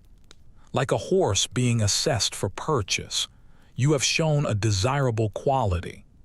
The meeting progresses with mind-numbing discussions of the marriage contract, dowry amounts, land transfers, trade agreements, and military alliances, all the ways in which your body and what it represents will be leveraged for political advantage. You sit quietly, speaking only when you are directly addressed. This is not a conversation you are meant to participate in, merely to witness. After all, you are not a party to the negotiation. You are the object being negotiated over. And the marriage itself, Lord Bertrand asks, turning the conversation to more practical matters. When shall it take place? Your father glances at you, then back to the Frenchman. 3 weeks hence, he says. Time enough for proper preparations, but not so long as to delay the princess's journey to France unnecessarily. 3 weeks. Just 3 weeks left in the only home you have ever known. The knowledge settles like a stone in your stomach. Excellent, Lord Bertrand nods. And after the ceremony, we shall depart immediately for Dover, weather permitting. There will be no time to adjust, no gradual transition. One day you will be an English princess in your father's castle, and the next, you will be a French prince's wife on your way to a foreign court. The conversation shifts to your journey, the route, the accommodations, the size of your escort. It is a complex undertaking, transporting a royal bride across the Channel and through France. You will travel with a substantial retinue of ladies-in-waiting, guards, servants, cooks, a chaplain, and even your own physician. It will be a small, moving court that represents both your status and the seriousness of the alliance being formed. And which of the princess's current household will accompany her permanently to France? Lord Bertrand asks, a question that makes you sit up straighter. Your father frowns slightly. She may bring 3 English ladies of her choosing plus her personal maid. The rest of her household will be French, of course, as is proper. Just 3 familiar faces to accompany you into your new life. The rest will be strangers, all of them watching you, judging you, reporting on you. Lord Bertrand nods, satisfied. Indeed, we have already selected suitable ladies from the finest French families to attend her. In fact, one such lady has accompanied our delegation to begin the princess's adjustment to French ways. The way he hesitates makes it clear that this French lady is not just a companion. She is here to begin your transformation from an English princess into a French prince's wife, to smooth out your English habits, correct your French pronunciation, and ensure you will not embarrass yourself or your new family when you arrive at the French court.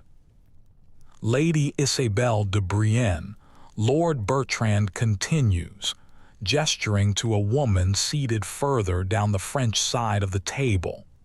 She is a cousin of Prince Philip's mother and is very experienced in the ways of the French court. You look at Lady Isabelle, trying not to stare. She is perhaps 30, elegantly dressed in the French fashion, which is noticeably different from the English styles. Her headdress is more elaborate, her sleeves more tightly fitted, her colors more vibrant. She meets your gaze briefly and offers a small, reserved smile, assessing you just as you are assessing her. The meeting concludes with agreements made, documents signed, and hands shaken. The alliance is now formalized. Your fate is sealed. In 3 weeks, you will be married by proxy to Prince Philip of France, and shortly thereafter, you will leave England, possibly forever. As you rise to leave the hall, your father calls you to his side. You will spend the afternoon with Lady Isabelle, he instructs you. Begin learning what will be expected of you at the French court. It is not a request, it is an order. You curtsy in acknowledgement and turn to find Lady Isabelle waiting for you. Shall we walk in the garden, princess? She suggests in French, her accent much more refined than your tutor's. The weather is finally clement enough for it. You just nod, not trusting yourself to speak. The garden, a small reprieve. At least you will not be immediately closeted in a chamber with this stranger, this harbinger of your new life. The castle garden is showing the first real signs of spring. Tender green shoots pushing up through the soil, a few early flowers braving the still cool air. Lady Isabelle walks beside you, her movements graceful and measured. Your own ladies follow at a discreet distance, giving you the privacy to speak but remaining within sight as propriety demands. You must have many questions, Lady Isabelle says after a moment of silence. About France, about the court, about Prince Philip. You have so many questions that they all tangle in your throat, making it impossible to voice any of them. But one pushes its way forward. Is he kind? You ask simply. Lady Isabelle's expression softens slightly. Prince Philip is thoughtful and scholarly, as you may have heard. He is not given to the hunts and tournaments that his elder brother favors. She pauses, choosing her words very carefully. He will not be cruel to you, princess.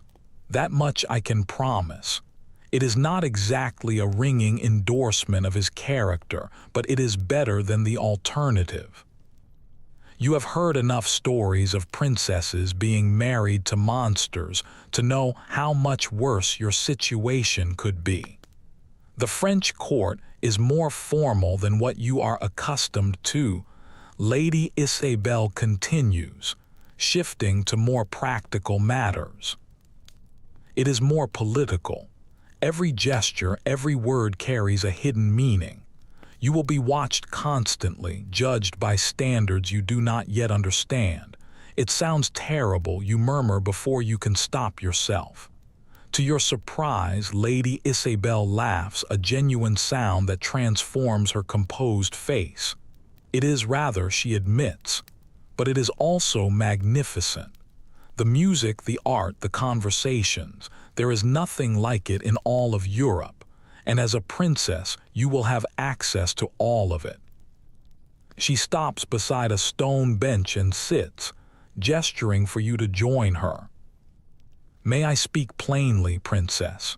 You nod, curious despite your apprehension. Your position will be difficult at first, she says, her voice lower now.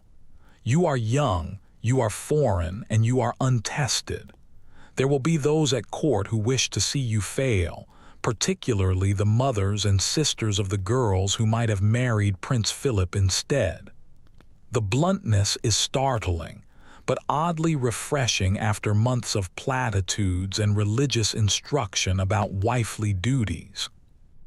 But Lady Isabelle continues, you also have advantages. Your youth means you can adapt more easily. Your beauty will win some people to your side.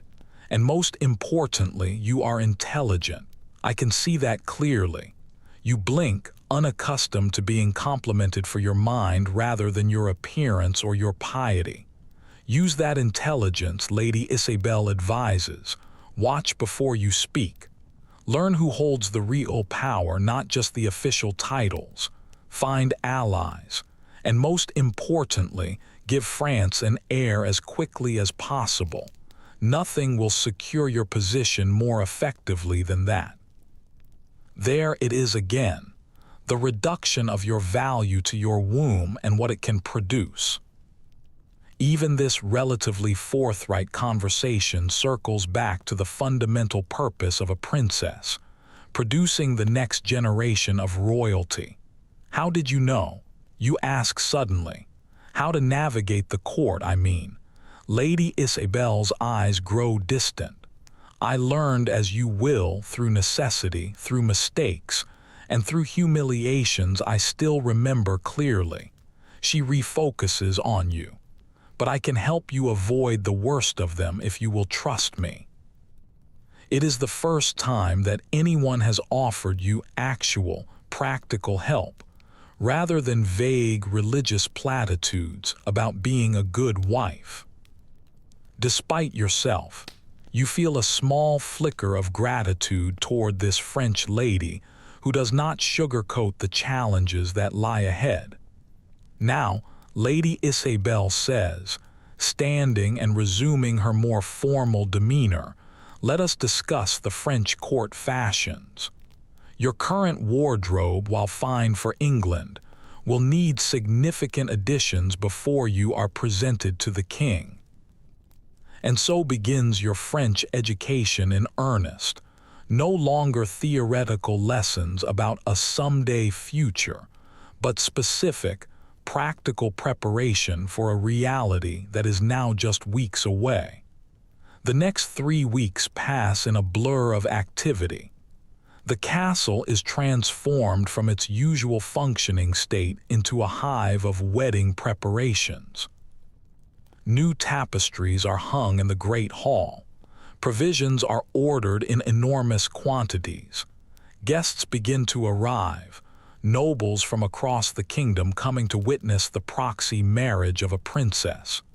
Your own transformation is equally intense. New gowns are made in the French style under Lady Isabelle's exacting supervision. Your French lessons increase to 3 hours daily. You are taught new court dances, new table manners, and new ways of walking and sitting and speaking. Back straighter, Lady Isabelle instructs, tapping you between your shoulder blades as you practice processing across the chamber. Eyes level not down as you have been taught here. A French princess shows more confidence. It is exhausting, this constant correction, this reshaping of habits that have been formed over your entire life. But there is no time for rest, no space for complaint. The date approaches relentlessly, and you must be ready. One afternoon, as your ladies are fitting you for your wedding gown, your mother makes a rare appearance in your chamber. Everyone immediately curtsies, then resumes their work as she observes silently from the doorway. After several minutes, she dismisses them all with a single gesture. Even Lady Isabelle, who looks surprised but complies. Suddenly, you are alone with your mother, something that almost never happens. "Come," she says, moving to sit by the window where the light is better. "Let me look at you." You approach cautiously, uncertain what this unusual audience means. Your mother examines you with a critical eye, taking in the half-finished French-style gown and the new way you hold yourself under Lady Isabelle's tutelage. "You look well," she finally says. "The French style suits you." From your mother, this is lavish praise. You murmur a thank you, still wondering why she is here. "I have something for you," she continues, opening a small pouch at her belt and withdrawing an object that is wrapped in silk. "This has been passed from mother to daughter in my family for generations." She unwraps the silk to reveal a ring, gold set with a small but perfect ruby. It is not ostentatiously valuable like the jewels you will receive as wedding gifts, but it is clearly ancient, worn smooth by the fingers of centuries of women. "My mother gave it to me when I left Spain to marry your father," she says, her voice softer than you have ever heard it before. "I wore it always, under my gloves where no one could see it, as a reminder of who I was before I became England's queen." She takes your hand and slides the ring onto your finger. It fits perfectly, as if it were made just for you. Your loyalty must be to France now, to your husband and the children you will bear him, she continues, her voice returning to its usual measured tone. "But this is to remind you that you came from somewhere, that you carry the blood of kings and queens who came before this marriage." You stare at the ring, then at your mother's face, seeing perhaps for the very first time the young Spanish princess she once was. How frightened she must have been, coming to a strange country to marry a strange man. How alone she must have felt. "Thank you," you whisper, and on an impulse, you lean forward and kiss her cheek, something you have not done since you were in early childhood. She stiffens slightly in surprise, then places a hand briefly against your hair. "Be brave," she says simply, and then she is gone, leaving you with the ring and a new understanding of the woman who has always seemed so remote, so perfectly molded to her role as queen. That night, lying in bed, you twist the ring on your finger and think about the generations of women who wore it before you. They all faced the same fate, all sent away from home to marry men they did not know, all expected to build new loyalties while somehow preserving something of themselves. Did they find happiness eventually? Did they grow to love their husbands and their new countries? Or did they simply endure, doing their duty year after year until death finally released them? There are no diaries to tell you, no intimate conversations where royal women shared their true feelings. The inner lives of medieval princesses and queens remain largely invisible to history, glimpsed only through official records and the occasional personal item passed down, like this ring. The wedding day arrives with the inevitability of the tide.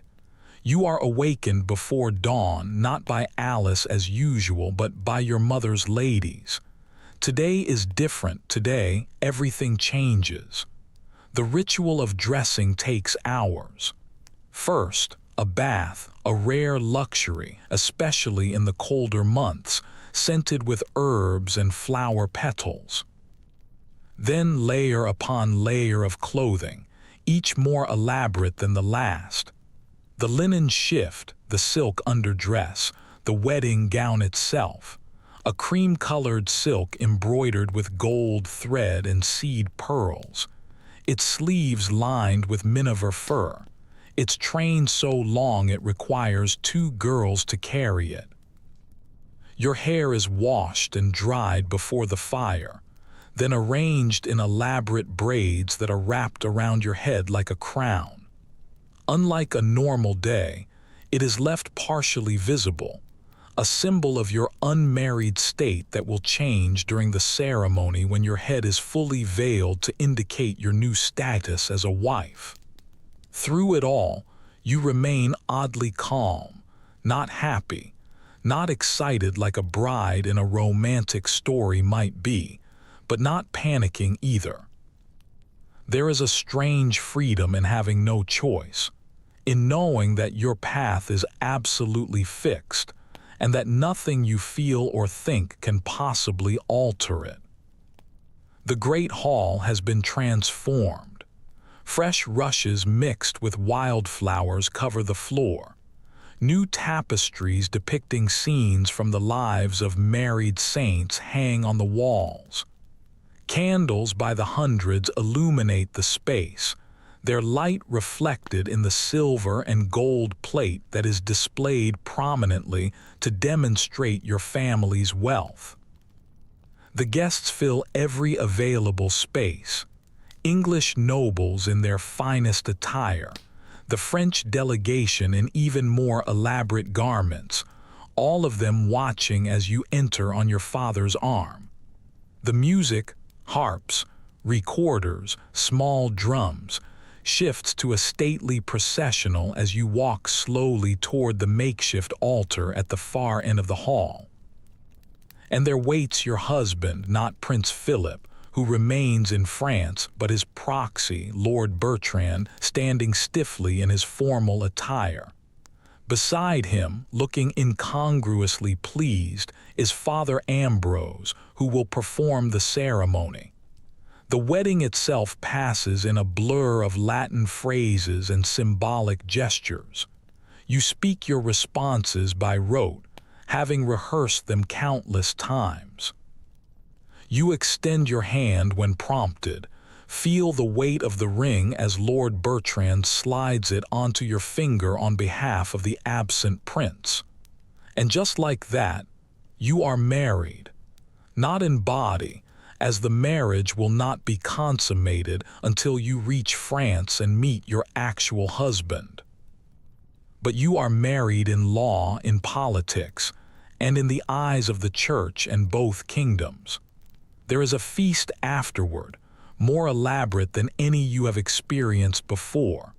Course after course of expensive delicacies, wines from the finest vineyards and subtleties, elaborate sugar sculptures shaped like the joined coats of arms of England and France.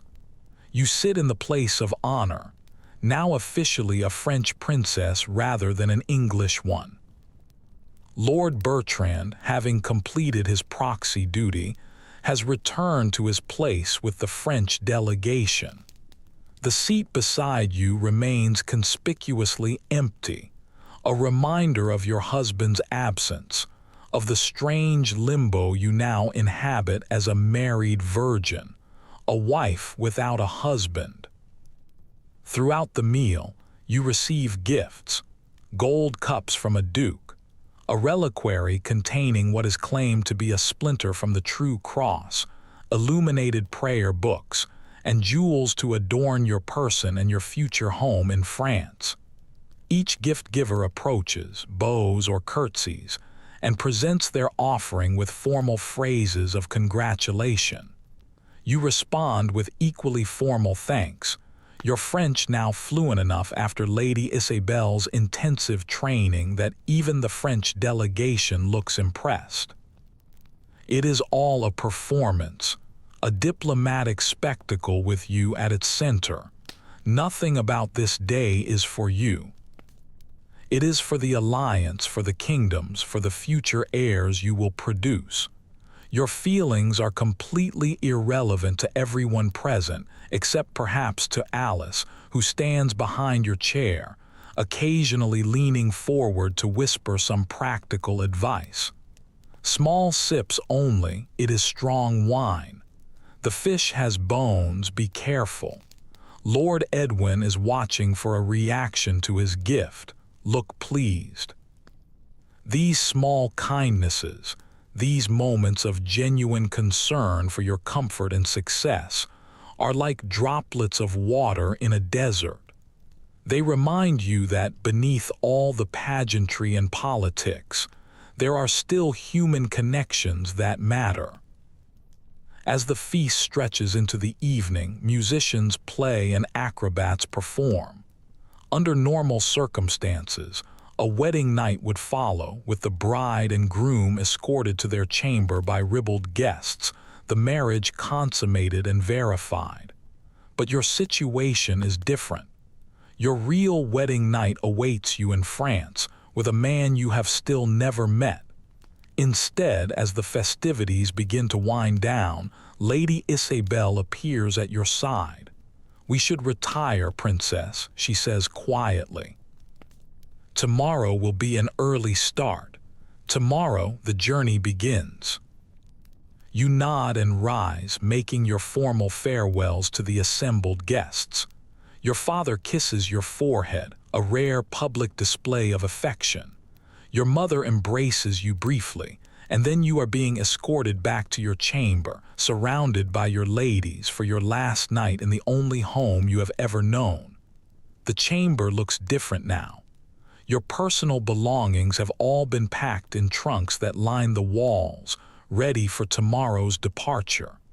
The room feels emptier, echoing slightly as you move through it. Your ladies help you out of the elaborate wedding gown, carefully folding it to be packed. It is unlikely you will ever wear it again. It served its ceremonial purpose today. In France, you will have new gowns made to the latest French fashions, designed to impress your new court. Dressed in your sleeping shift, you dismiss most of your ladies, keeping only Alice to help you prepare for bed. As she brushes your hair, now loose again after the elaborate wedding style, you find yourself studying her familiar face in the polished metal mirror. "You will come with me to France?" you ask, needing to hear it confirmed yet again. Alice nods, meeting your eyes in the reflection. "Of course, my lady. I have already packed my things.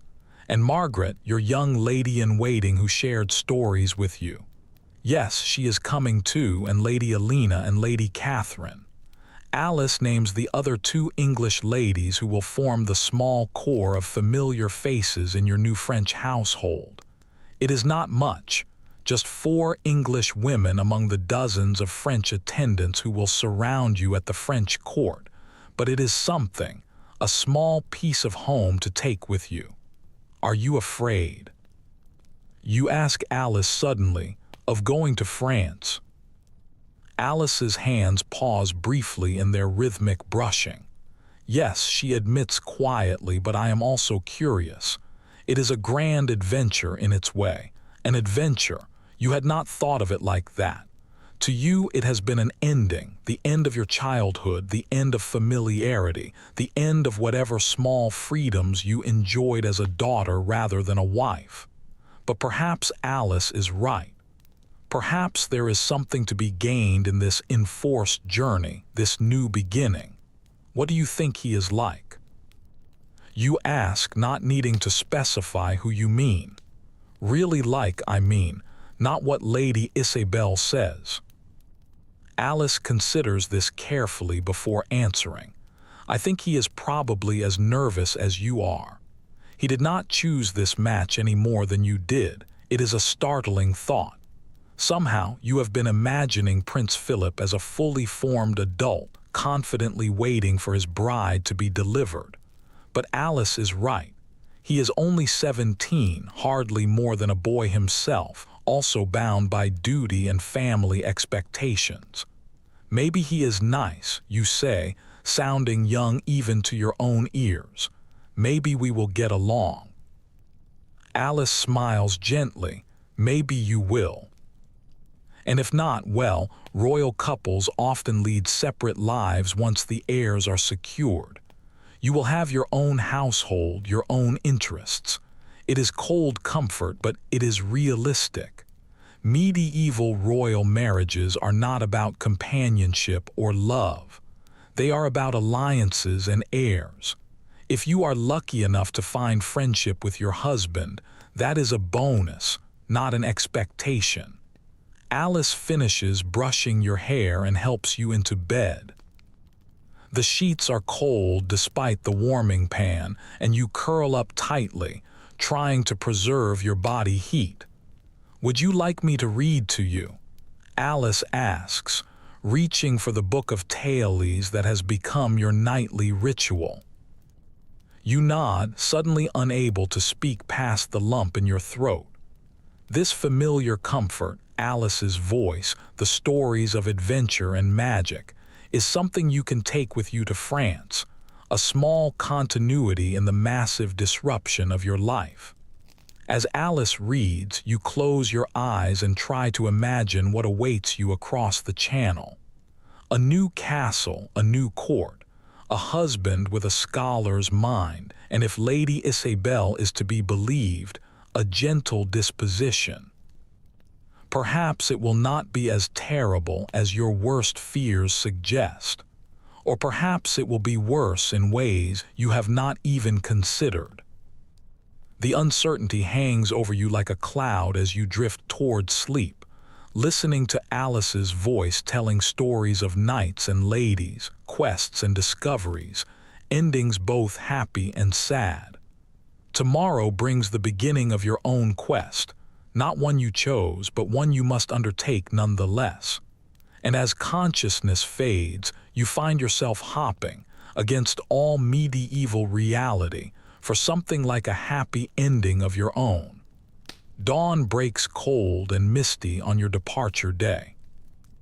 You have barely slept, drifting in and out of anxious dreams where you are lost in labyrinthine French castles, unable to understand the words being spoken all around you. Alice gently shakes you awake before the bells for morning prayers even ring. "It is time, my lady," she says softly. You rise without any protest. The familiar routines of dressing have a final, bittersweet quality this morning. The same linen shift, the same woolen kirtle, the same veil covering your hair. But today, these English garments wrap you for a journey from which you may never return. The castle courtyard is chaotic with preparations. Horses stamp impatiently, their breath forming clouds in the chill morning air. Carts are being loaded with your possessions, clothing, books, and personal items deemed suitable to accompany a princess to her new home. Men-at-arms in your father's livery check their weapons and saddle straps, preparing to escort you as far as Dover. Your mother and father are waiting near the gate. Your father looks impatient, eager to have the leave-taking over with. The political business is concluded, the alliance secured. Your mother's face is impassive as always, but you notice her fingers worrying at the edge of her sleeve, a rare sign of her true emotion. The goodbyes are formal and restrained. Your father kisses your forehead, reminding you of your duty to represent England well at the French court. Your mother embraces you briefly, whispering, "Remember who you are," before stepping back. There are no tears, no dramatic scenes. Medieval royalty does not indulge in public displays of emotion, even at moments of permanent separation. Lord Bertrand, who will escort you to France, bows deeply. "We must depart, Princess." The tide waits for no one, not even royalty. And just like that, it is time. You mount the palfrey that was chosen for your journey, a gentle mare with an easy gait, selected for comfort during the long ride to Dover. Alice and your other English ladies are similarly mounted nearby, their faces a mixture of anxiety and excitement. "Ready, my lady?" Lady Isabel asks, bringing her own horse alongside yours. She will be your guide on this journey, your connection to the French court you are entering. You just nod, not trusting your voice. The castle gates swing open and the procession moves forward. You resist the urge to look back at the only home you have ever known, focusing instead on the road ahead. This is your life now. Forward motion, away from everything familiar, toward a future you can barely even imagine. The journey to Dover takes 3 days. Medieval travel is slow, uncomfortable, and potentially dangerous. The roads, little more than rutted dirt tracks, are muddy from the spring rains. Your escort keeps a watchful eye out for bandits, though the size and obvious wealth of your party actually makes an attack less likely. Only the most desperate outlaws would risk assaulting a princess's procession. You sleep in abbeys along the way, the safest and cleanest accommodations available. Still, clean is a relative term in medieval Europe. The straw mattresses that are provided for you almost certainly harbor fleas and other tiny residents.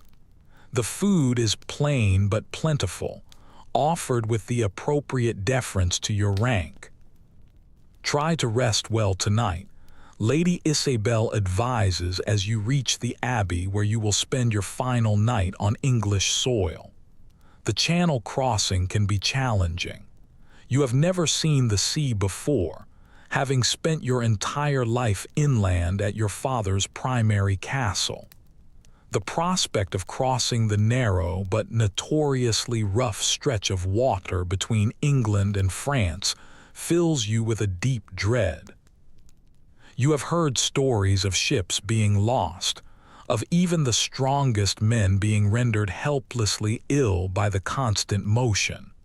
That night, you barely sleep again.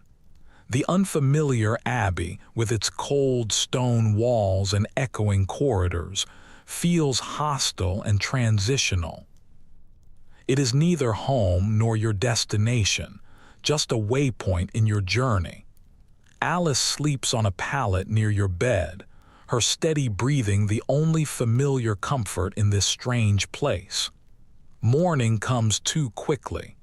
You have a brief meal, another change of clothes into a warmer traveling outfit for the sea crossing, and then the procession is moving again, down to the harbor at Dover where your ship is waiting.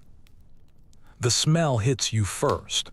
Salt air mixed with fish, tar, rope, and the indefinable stench of a medieval port town where sewage runs directly into the harbor.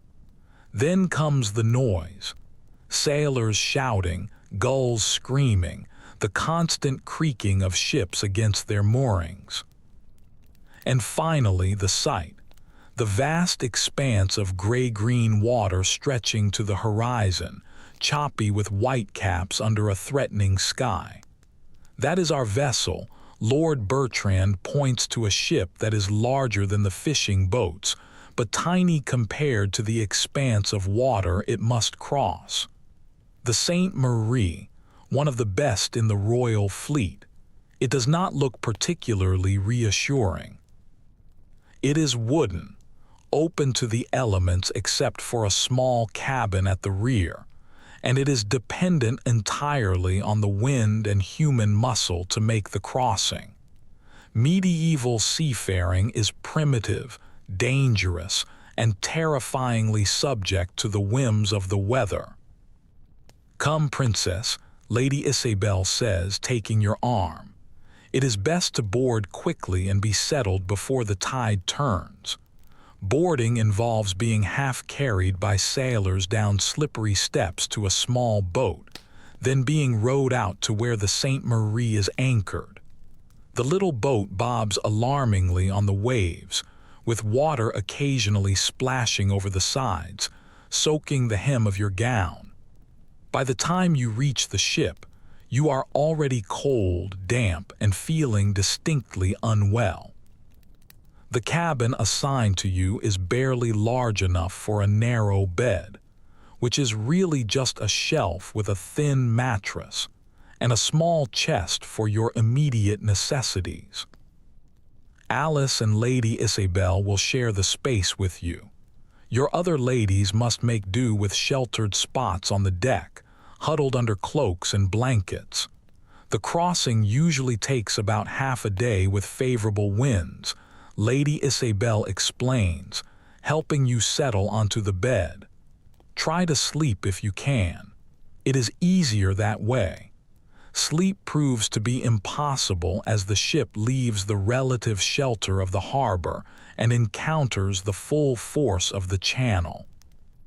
The vessel pitches and rolls, creaking ominously with each passing wave. The small cabin reeks of tar and salt and the previous passenger's sickness. Within an hour, you are violently ill, as are most of the women in your party. Alice holds your hair back as you retch miserably into a bucket, too sick to feel embarrassed. Lady Isabel, surprisingly, seems unaffected by it all. "I have made this crossing many times," she explains, handing you a cloth dampened with vinegar to wipe your face. "One gets accustomed to it. You cannot imagine ever becoming accustomed to this misery." Medieval medicine offers little help for seasickness, just some peppermint oil, which you cannot keep down anyway, and the dubious comfort of knowing that the journey must eventually end. The crossing takes longer than expected. A storm blows up midway, forcing the captain to adjust his course. What should have been half a day stretches into a full day and night of pitching, rolling agony. You slip in and out of consciousness, aware only of the constant motion, the sounds of timbers groaning, and sailors shouting instructions above the wind. You find yourself praying, not the formal, rote prayers taught by Father Ambrose, but desperate, personal pleas for survival. Medieval sea travel kills countless people every year. Ships sink without any warning, and their bodies are never recovered. You could disappear beneath these gray waves and the political machinery would simply adjust. Another princess would be found for Prince Philip, and another alliance would be made. But finally, mercifully, the motion changes. The ship steadies somewhat. The voices outside the cabin sound more confident, less urgent. "We are approaching Calais," Lady Isabel announces, opening the cabin door to let in a blast of salt air. "Come, princess, you should be seen on deck as we arrive. It is the last thing you want to do." You are pale, unwashed, your hair tangled by the salt spray, your clothes stained with sickness. But once again, duty trumps personal comfort. You allow Alice to help you into a clean gown, which is difficult in the confined space, and to do what she can with your hair before you join Lady Isabel on deck. The French coastline is visible now, a smudge of gray-green on the horizon that gradually resolves into definite land. Calais harbor comes into view. It is smaller than Dover, but busier, with more ships and an impressive stone fortress guarding the approach. That is the Château de Calais, Lady Isabelle explains. It was built by the Count of Boulogne to protect the harbor. We will stay there tonight before we continue on to Paris. Paris, the French royal court, Prince Philip, your future. It all becomes suddenly, terrifyingly real as the ship maneuvers into the harbor. This is France. You are no longer under your father's protection, no longer in a land where you speak the primary language, no longer just a princess in waiting. Now you are a wife, a diplomat, a living symbol of the alliance between sometimes hostile kingdoms. The welcoming party waiting at the dock is impressive. Local nobles, church officials, and a contingent of royal guards in the French king's livery. Banners flutter in the brisk wind and horses stamp impatiently. It is a show of respect for your rank, but also a demonstration of French wealth and power. You are half carried off the ship, still weak from the journey. A litter awaits to transport you to the Château, a courtesy that makes you pathetically grateful. You do not think your legs would support you for the walk. The Château de Calais is smaller than your father's castle, but it is more ornate, with elaborate stone carvings decorating its facade. Inside, you are escorted to chambers that have been prepared for your arrival. They are surprisingly comfortable, with fresh rushes on the floor, a fire already burning in the hearth, and a tub of steaming water waiting for you. A bath, thank God, Alice murmurs, already helping you out of your travel-stained clothes. It is a luxury you desperately need after the crossing. Medieval hygiene is minimal at the best of times, and travel only makes it worse. The hot water, scented with lavender and rosemary, feels like heaven against your salt-chafed skin. Alice washes your hair, working out the tangles with patient fingers. Clean, dressed in fresh clothes and fed a light meal of bread and broth, which is all your stomach can handle after the seasickness, you feel almost human again. But there is no time to truly rest. Barely an hour after your arrival, Lady Isabelle informs you that the local nobility await an audience with you. They have come to pay their respects to the new Princess of France, she explains, already selecting appropriate jewelry to complement your gown. It is expected. So you put on the mask of royalty once more, your back straight, your head held high, your expression pleasant but dignified.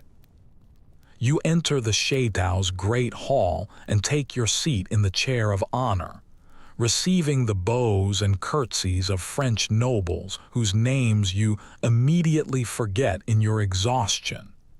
You speak the formal French phrases that Lady Isabelle taught you, accepting their welcome and expressing the appropriate gratitude for their hospitality. Your accent betrays you as English, of course, but your grammar is correct and your vocabulary is appropriate. These are small victories. After what feels like hours but is probably only one, Lady Isabelle finally escorts you back to your chambers. You did well, she says, with what sounds like genuine approval, but you must rest now. The journey to Paris begins tomorrow, and it is much longer than the one from London to Dover. She is not exaggerating. The journey from Calais to Paris takes over a week, traveling through a countryside that grows progressively more spring-like as you move south. Unlike in England, where you slept in abbeys, here your party stops at the castles of various nobles along the route. Each night brings another formal welcome, another feast that you must attend despite your exhaustion, and another round of memorizing French names and titles. The travel itself is grueling. Medieval roads are rough at best and impossible at worst. The spring rains have left many sections muddy and deeply rutted. Your litter, carried by 4 strong men who rotate with others throughout the day, jolts and sways uncomfortably. By the 3rd day, your back aches constantly. By the 5th, you have developed sores where your body presses against the wooden frame, despite all the cushions. We are making good time, Lord Bertrand assures you during one rest stop, as if that is any comfort at all. We should reach Paris in 3 more days, weather permitting. The weather does not permit. A spring storm hits, bringing a driving rain that turns the road to mud and forces your party to seek shelter at a manor house that is smaller than planned. The accommodations are cramped. You have to share a bed with Alice and Lady Isabel, all 3 of you still in your damp clothes because there is no privacy to change. At least it is warm, Alice whispers in English, trying to find something positive in the situation. It is warm, surprisingly so. The shared body heat under the woolen blankets creates a cocoon of comfort that reminds you of your childhood, of times when illness or cold would prompt your nurses to sleep beside you. There is an intimacy to it that feels alien after years of increasing separation and formality as you grew into your role as a princess. Lady Isabel, overhearing the English comment, surprises you by responding in the same language. The French countryside has its charms, even in bad weather, she says, though I admit I prefer the comforts of Paris. You speak English? You ask, startled. In all your weeks together, she has insisted on speaking only French. Lady Isabel smiles in the darkness. Of course. How else would I understand what you and your ladies whisper when you think I cannot comprehend? But do not tell the others. It is a useful advantage to have. You laugh despite yourself, a genuine laugh, possibly the first one since you left England. There is something reassuring about discovering that Lady Isabel, your strict taskmaster and the embodiment of all French court expectations, has a touch of the conspirator about her. The storm passes, the journey resumes, and finally, after what feels like months but has been less than 2 weeks, the spires of Paris appear on the horizon. Notre Dame, Lady Isabel points out the massive cathedral rising high above the city walls. And there the palace, your new home. The French royal palace is nothing like your father's primary castle, where the English fortress is solidly defensive, built to withstand attacks. The French palace is designed to impress, to display wealth and sophistication. Its walls are still formidable, but they are decorated with intricate carvings and statues. Its windows are larger, many of them fitted with actual glass rather than just shutters and oiled parchment. As your procession approaches the city gates, you are met by a larger, more elaborate welcoming party. There are royal guards in full ceremonial armor, nobles in their finest clothes, church officials in rich vestments, and musicians playing fanfares on silver trumpets. And at the very center of it all is a young man on a magnificent white horse, dressed in blue and gold, the French royal colors. Prince Philip, Lady Isabel confirms quietly. Your husband. Your heart hammers painfully against your ribs. This is the moment you have been both dreading and curiously anticipating. Your first glimpse of the man you are already married to, the stranger who will share your bed, your life, and possibly your entire future. He is not what you expected.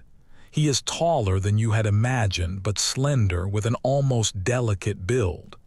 He is pale, with features that might be called pretty rather than handsome. His hair is a light brown, falling in soft waves to his shoulders in the current French fashion. He has no beard, a stark contrast to the heavily bearded English nobles you are accustomed to. As your litter is lowered to the ground, Prince Philip dismounts and approaches. You struggle to stand on legs that have been weakened by days of travel, determined to meet your husband for the first time with as much dignity as you can possibly muster. He stops before you and bows, lower than is strictly necessary given his rank. When he straightens, you see his eyes properly for the first time. They are a blue-gray, intelligent, and they are evaluating you just as you are evaluating him. Princess, he greets you in French. Welcome to Paris. I trust your journey was not too arduous. It is the formal question, requiring the expected response. Thank you, Your Highness. The journey was long, but it was well worth the destination. It's a practiced line, delivered with the appropriate modesty. You drop into a curtsy, your eyes lowered. When you rise, you are surprised to find Prince Philip still looking at you intently, as if he is trying to see beyond the formal facade. You must be exhausted, he says, and there is something in his voice, a genuine concern that was not there in the ritual greeting. I have arranged for you to have some time to rest before the formal welcome feast tonight.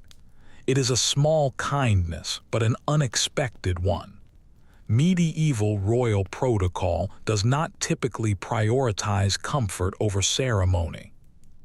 Thank you, you say again, and this time it is heartfelt. He offers his arm to escort you through the city gates. It is a symbolic gesture, the prince personally bringing his bride into his own domain, but it also provides practical support for your shaky legs. You place your hand lightly on his sleeve, feeling the rich velvet beneath your fingers, and you step forward into your new life. Paris in the spring is beautiful, even when viewed through the haze of your exhaustion. The city is larger, busier, and more colorful than any you have ever seen before. People line the streets, craning their necks for a glimpse of their new princess. You smile and wave as you have been taught, maintaining the royal image despite your deep fatigue. The palace itself is overwhelming. There are room after room of tapestried walls and painted ceilings, all furnished with pieces that are more delicate and ornate than the sturdy English furniture you are accustomed to. Your new chambers are spacious, bright with the spring sunshine coming through large windows, and they are already prepared with French furnishings interspersed with a few familiar items that were brought from England. I had them place your English books here, Prince Philip says, gesturing to a small table near the window. Lady Isabel mentioned that you enjoy reading. Again, that unexpected thoughtfulness. You look at him with a new curiosity. You spoke with Lady Isabel about me. A slight flush colors his pale cheeks. I wanted to know something of my bride beyond just the diplomatic reports. Lady Isabel has been very informative. Before you can pursue this intriguing revelation, the necessary separations of court protocol intervene. Prince Philip bows again. Rest well, princess. We will speak more at the feast. And then you are alone with your ladies, the English ones looking just as overwhelmed as you feel, the French ones already efficiently unpacking, arranging, and preparing for the evening's ceremonies. He seems kind. Alice ventures in English as she helps you out of your traveling clothes and into a loose robe for resting. Yes, you agree cautiously. He does. But medieval royal marriages are not built on kindness. They are political arrangements designed to benefit kingdoms, not individuals. A prince who notices your books is still a prince who married you for your bloodline and the alliance you represent. A moment of consideration does not erase the fundamental transaction that is at the heart of your relationship. Still, as you finally stretch out on a bed that is not moving, that is not shared with multiple other people, and that is actually long enough for your body, you find yourself thinking that perhaps, just perhaps, this forced marriage might offer more than just mere endurance. Sleep claims you almost instantly, dreamless and deep after so many days of discomfort and anxiety. When Alice wakes you for the evening feast, you feel more rested than you have since leaving England. The French ladies have laid out your gown for tonight, she says, gesturing to an elaborate creation of deep blue silk that is trimmed with silver. It is in the French style. Of course it is. You are a French princess now, expected to look the part. Your English clothes, suitable as they were for the journey, will be quietly replaced with French fashions, just as your English habits, your English expressions, and your English self will be gradually overwritten with French versions. The gown is beautiful, if unfamiliar in its cut and weight. The French ladies, whose names you are still struggling to remember, dress you with efficient hands, explaining the differences in how the garment fastens, how the sleeves attach, and how the belt sits lower on the hips than you are accustomed to. Your hair is arranged in the French style, too, braided and coiled against your head, then covered with a veil that is sheerer than English propriety typically allows. Jewels are added, a necklace of sapphires, earrings of pearl, and rings for several of your fingers. The overall effect when you glimpse yourself in a polished metal mirror is of someone familiar yet strange. It is yourself, but filtered through French expectations. Beautiful, Lady Isabel pronounces, inspecting the final result. The court will be very impressed. And Prince Philip, you ask before you can stop yourself. Lady Isabel's eyes soften slightly. I believe he already is, Princess. But yes, he will be pleased with your appearance tonight. The feast is a blur of introductions, elaborate dishes, music, and conversations in rapid French that leave you struggling to keep up, despite your years of language training. You are seated beside Prince Philip at the high table with the King of France on his other side. The Queen is absent. She is ill, you are told, though whether that is physically or mentally remains unclear. Prince Philip proves to be surprisingly helpful, occasionally translating a particularly rapid or idiomatic phrase quietly for your benefit. He seems genuinely concerned that you understand what is happening around you, that you are not left adrift in the sea of French court life. Tomorrow, he tells you between courses, I will show you the palace gardens. They are at their best in the spring. I would like that, you reply, and you are surprised to realize that it is true.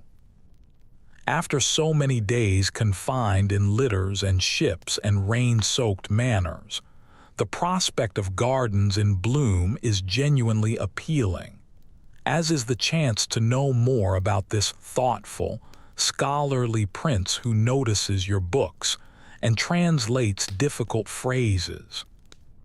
But beneath the pleasant conversation, the beautiful surroundings, and the seemingly kind attentions of your new husband, an undercurrent of anxiety persists. Tonight, after the feast, comes the true consummation of your marriage, the physical union that will seal the political alliance, the beginning of what medieval society views as your primary purpose, producing heirs for France. You are 13 years old.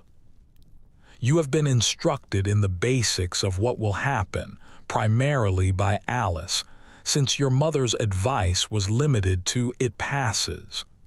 But instruction is not the same as experience. The unknown looms before you, simultaneously frightening and unavoidable. As the feast finally winds down, that anxiety sharpens to near panic. Lady Isabel appears at your side, ready to escort you to the bedchamber where the consummation will take place. In French royal tradition, you will be ceremonially prepared for bed, blessed by a priest, and then left alone with your husband for the actual consummation. "Breathe, princess," Lady Isabel murmurs as you rise from the table. "Just breathe." Lady Isabel leads you through the palace corridors to a chamber you have not seen before, which is larger than your assigned bedchamber. It is clearly designed for this specific purpose, the consummation of royal marriages. A massive bed dominates the space, hung with embroidered curtains that display both English and French royal symbols. Candles illuminate the room, casting a soft light and gentle shadows. Several women are waiting inside, French ladies you recognize from the court, wearing expressions of professional detachment. This, too, is a part of medieval royal protocol. The preparation of a bride for her wedding night is not a private or personal event. It is a ceremonial event, witnessed and assisted by court ladies whose role is to ensure that all traditions are followed correctly. They will help you prepare, Lady Isabel explains quietly. "I will remain with you until after, when you are alone with Prince Philip, when the marriage becomes real in the most intimate way possible." The French ladies begin the ritual of undressing you, removing the elaborate court gown, the jewelry, and the headdress. Layer by layer, your armor of formality is stripped away. You are acutely conscious of your body, still childishly thin in some places and newly curved in others, the awkward in-between state of early adolescence, not yet the fully formed woman that these ladies expect you to become overnight. You are dressed in a special nightgown, made of white linen, finer than any you have worn before, embroidered with symbols of fertility and blessed by a priest. Your hair is unbound and brushed until it shines, falling loose around your shoulders. Rosewater is dabbed at your wrists, your throat, and behind your ears. Through it all, you remain completely silent, retreating into the quiet space inside your mind where you have always found refuge from the demands of your role. Your body is being prepared as a vessel for dynastic ambitions, for the children who will cement the alliance between England and France, but your thoughts remain your own. There is a knock at the door, and the priest enters. He is an elderly man with kind eyes that crinkle at the corners. He speaks the traditional blessing, invoking divine favor on the marriage bed and on the union of bodies that will produce the next generation of royalty. The French ladies curtsy deeply as he makes the sign of the cross over the bed and over you. Then, It is time. The ladies withdraw, closing the door softly behind them. Only Lady Isabel remains, seated discreetly in a corner where she can witness without intruding. Because witnesses are required, medieval royal marriages must be consummated with proof to prevent later claims of non-consummation that could invalidate the union. You sit on the edge of the massive bed, your hands folded in your lap, trying to remember to breathe. The silk coverlet is cool beneath your fingers. The pillows are plumped and ready, embroidered with more symbols of fertility, pomegranates, rabbits, intertwined vines. Another knock and the door opens again. Prince Philip enters, dressed in a simple robe, his hair loose around his shoulders. He looks as nervous as you feel, his slender hands fidgeting with the belt of his robe. "Princess," he says, his voice softer than it was at the feast, how are you feeling?" The question surprises you. It is not part of the formal script you had expected. "I am well, Your Highness," you respond automatically. He approaches the bed slowly, as if he is trying not to startle you. "Philip," he says, "please call me Philip, at least when we are in private." Private is a relative term with Lady Isabel still in the room, but you understand what he means. It is a small step toward familiarity in this most unfamiliar situation. "Philip," you repeat, the name strange on your tongue after months of referring to him only by his title. He sits beside you, leaving a careful space between your bodies. "I know this is difficult," he says, his voice barely above a whisper. "You are very young and we are strangers to each other." You just nod, not trusting yourself to speak. "I want you to know," he continues, his eyes meeting yours directly, "that I understand my duty, but I have no wish to cause you any pain or fear. We have many years ahead of us. There is no need to rush." It is so unexpected, this gentle consideration, that tears spring to your eyes before you can stop them. Medieval princesses are not supposed to cry. It is a weakness and indulgence. But the accumulated strain of the journey, the strangeness of your situation, and now this unexpected kindness break through your careful composure. Philip looks alarmed at your tears, clearly unsure how to respond. After a moment's hesitation, he reaches out and takes your hand. His fingers are cool and smooth against yours, a scholar's hands, not a warrior's. "Maybe we could just talk for tonight," he suggests, glancing toward Lady Isabel, who watches impassively from her corner. "We could get to know each other a little." It is not what is expected. The consummation is supposed to happen promptly, to be witnessed and the marriage secured. But Philip seems genuinely concerned about your comfort, your readiness. "I would like that," you whisper. And so, on your wedding night, instead of the immediate physical union that medieval custom demands, you and Prince Philip simply talk. He tells you about his studies, philosophy, astronomy, languages. You share your love of stories, of history. He speaks of his favorite places in the palace gardens and promises again to show them to you tomorrow. Lady Isabel watches, her expression unreadable. This deviation from protocol could be problematic, but she makes no move to intervene.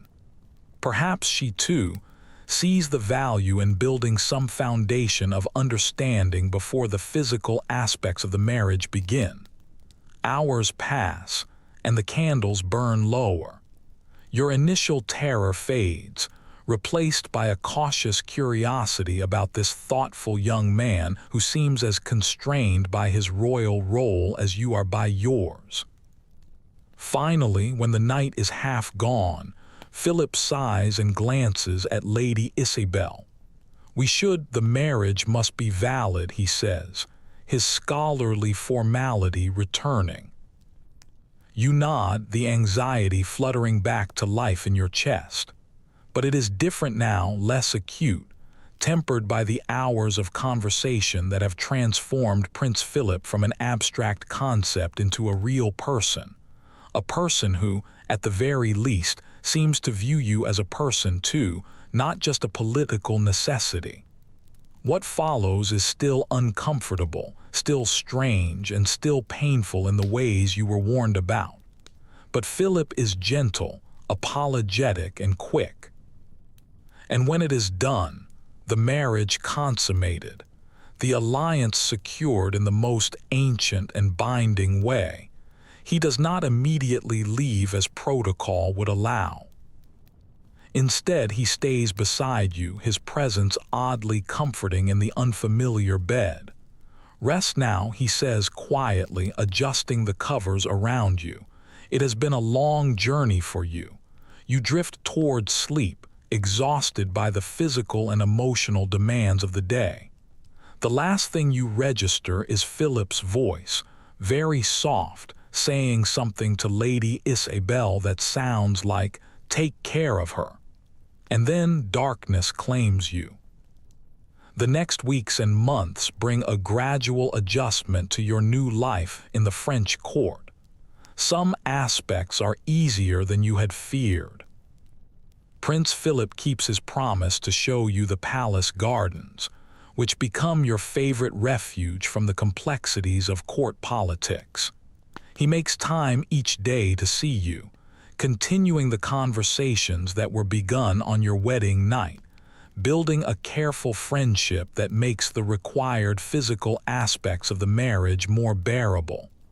Other adjustments are harder.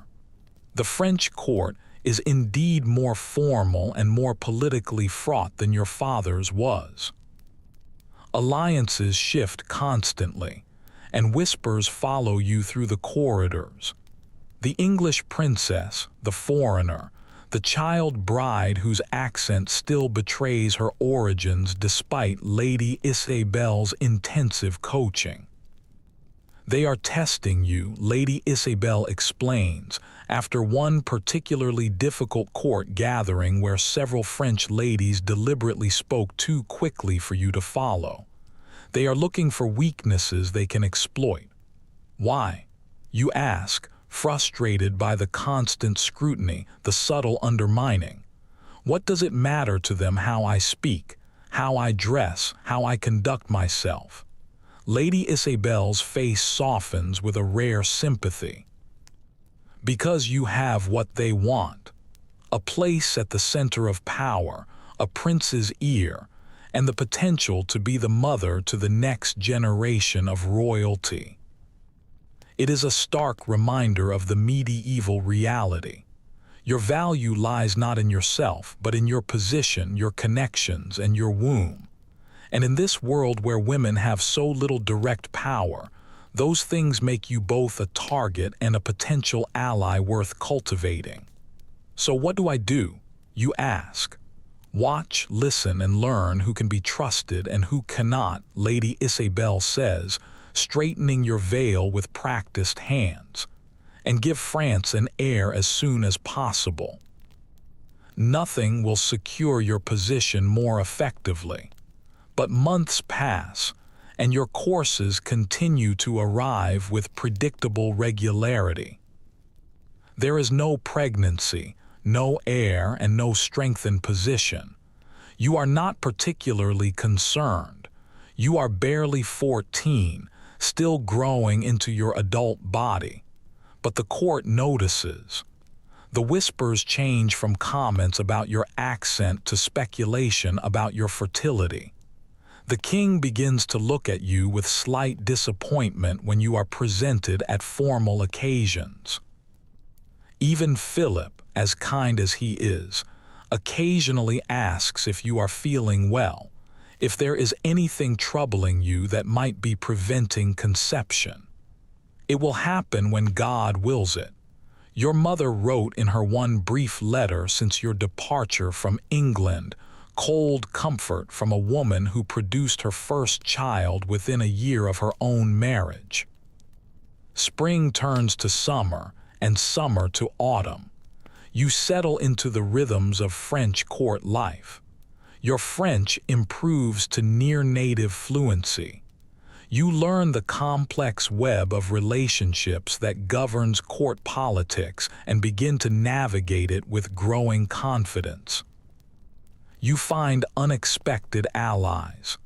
A few French ladies who prove to be less hostile than the others, an elderly countess who takes a grandmotherly interest in your education, and even the king's personal chaplain, who admires your devotion during religious services.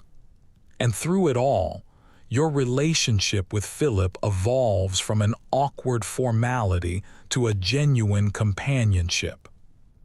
He shares his books with you and discusses ideas that other men would consider too complex for a female to understand. You learn that he dislikes hunting, prefers music to military exercises, and has a surprisingly dry sense of humor that only emerges when you are in private. "You are not what I expected," he confesses one evening as you sit together in your private chambers, a rare moment of true privacy with all attendants dismissed. "What did you expect?" You ask, curious about the image he had formed of his English bride. "Someone more," he hesitates, searching for the word, conventional perhaps, someone who would accept without questioning. And that is not me. You are not sure whether to be pleased or worried by this assessment. Philip smiles, the genuine smile that transforms his scholarly features. "No, it is not. You have thoughts of your own, opinions, questions. It is refreshing, refreshing. Not appropriate, not proper, not suitable, just refreshing. It is perhaps the greatest compliment you have received since coming to France." Winter arrives, bringing new challenges with it. The palace, for all its grandeur, is cold. The tapestries and carpets can only do so much against the bitter wind that finds every single crack in the stone walls. You fall ill with a fever that leaves you weak and shaking for days, attended by the royal physician whose remedies, bleeding, purging, and strange-smelling poultices, seem to make you worse rather than better. Philip visits you daily despite the risk of contagion, bringing books to read aloud when your own eyes are too tired to focus on the pages. It is during your recovery, as you lie propped up on pillows listening to his voice shape the words of ancient philosophers, that you realize something has changed between you. It is not love, perhaps. Medieval royal marriages rarely involved that convenient emotion. But it is something like affection, a genuine care for each other's well-being that transcends political necessity. And then, as spring returns to Paris, bringing the first fragile blossoms to the palace gardens, your courses fail to arrive. Once, and then twice. The royal physician confirms what your body has already told you. You are with child. The alliance will have its heir. The news transforms your position at court overnight. The king smiles warmly when you are presented at formal gatherings. The previously hostile French ladies suddenly find reasons to seek your company, to offer advice, to express concern for your health. Philip looks at you with a mixture of pride and worry that you find unexpectedly touching. "Are you afraid?" he asks privately when the initial flurry of congratulations has passed. You consider lying, presenting the brave face that is expected of a royal woman who is facing the dangerous territory of childbirth. But the concern in his eyes deserves honesty. "Yes, you admit, I am." He takes your hand, a gesture that has become familiar over the months of your marriage. "I have arranged for the best midwives in all of France," he says. "And I have sent for a physician from Italy who specializes in difficult births." It is more consideration than most medieval husbands would show. Most would simply assume that childbirth is women's business, a mysterious process that is best left to the midwives and to God's will. Philip's practical efforts to ensure your safety touch you deeply. Your pregnancy progresses through the spring and summer, your body changing in ways that are both fascinating and alarming. The royal physician monitors you closely, as does Lady Isabel, whose role has evolved from that of a strict taskmaster to something almost like a friend. "You are doing well," she assures you after each examination. "The child grows strong." But beneath all the reassurances, you are acutely aware of the dangers. You have seen it in your own family. Women who died while bringing new life into the world, children who survived for only days or hours, and the terrible grief that follows such losses. Medieval childbirth is a battlefield where women fight alone, armed only with their faith and the accumulated wisdom of generations of midwives. In the autumn, as your time approaches, you are moved to the Queen's chambers, the traditional birthing room for royal women. The space is prepared according to ancient customs. The windows are covered to prevent harmful air from entering. The floors are strewn with fresh herbs that are thought to prevent infection, and religious relics are positioned around the bed for spiritual protection. The labor begins on a cool September morning, your waters breaking suddenly as you walk in the private garden with Lady Isabel. The pain follows quickly, stronger than you could have ever imagined, and more relentless. You are helped to the birthing chamber, where the midwives and female attendants are already gathering. The men, including Philip, are excluded, as childbirth was considered exclusively women's domain in medieval Europe. What follows is a battle unlike any you could have prepared for. There are hours of pain that rise and fall like ocean waves, growing more intense as the day progresses into the evening. The midwives offer you herbal concoctions to ease the pain and to speed the birth. They position and reposition your body to help the child's passage.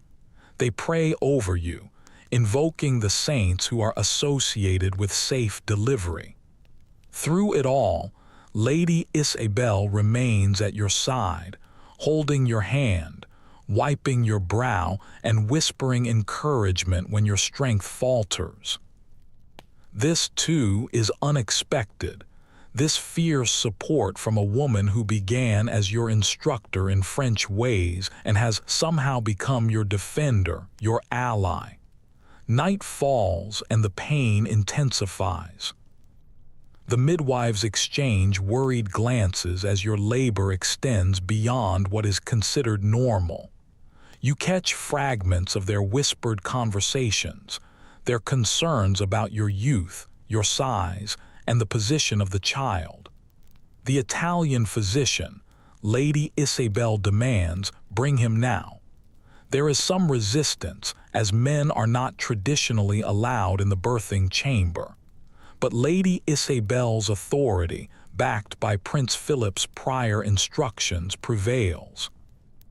The Italian doctor arrives, washing his hands thoroughly in wine before examining you, an unusual practice that raises eyebrows among the traditional midwives. "The child is turned wrong," he announces after his examination. "It must be repositioned, or neither the mother nor the infant will survive." What follows is excruciating. The doctor's hands are inside you, turning the baby, guided by an experience and an anatomical knowledge that was unusual for medieval medicine. You scream, despite your royal training, beyond caring about dignity or composure. This is about survival, raw and desperate. And then, miraculously, there is relief. The baby shifts and your body, recognizing the change, responds with a renewed effort. The midwives return to their positions, encouraging, supporting, and guiding you. "Push, princess," Lady Isabel urges, her composed facade cracking to show the genuine fear and hope that lie beneath. "Push now." With the very last of your strength you obey. There is a final tearing pain and then the midwife's triumphant cry. A boy, a healthy boy. It is the heir, the living embodiment of the alliance between England and France, the child who, God willing, will one day unite the interests of both kingdoms. You collapse against the sweat-soaked pillows, barely conscious, as the midwives clean the baby, wrap him in fine linen, and place him briefly on your chest before whisking him away to be properly bathed and presented to his father. You did well, Lady Isabel tells you, her voice uncharacteristically gentle. Rest now. The hard part is over, but it is not quite over. The dangers of medieval childbirth extend beyond the actual delivery. Infection, bleeding, milk fever, all of them claimed countless new mothers in the days and weeks after a birth. You are confined to the birthing chamber for the traditional month of lying in, attended by midwives and physicians who monitor you for any signs of complications. The baby, who is officially named Henry after his paternal grandfather, the king, is brought to you for feeding several times each day. Against custom, you insist on nursing him yourself rather than immediately engaging a wet nurse. It is a small rebellion against court protocol, but one that Philip supports after consulting with the Italian physician, who believes that a mother's milk provides the best chance for an infant's survival. These quiet moments with your son become precious islands of peace in the otherwise strictly regulated routine of medieval royal motherhood. When you hold him, feeling his small weight against your chest, watching his perfect little fingers curl and uncurl, you understand something that medieval philosophy never taught you. That love is not just a philosophical concept or a religious duty. It is this fierce, protective connection that transcends politics, duty, and even the circumstances of his conception.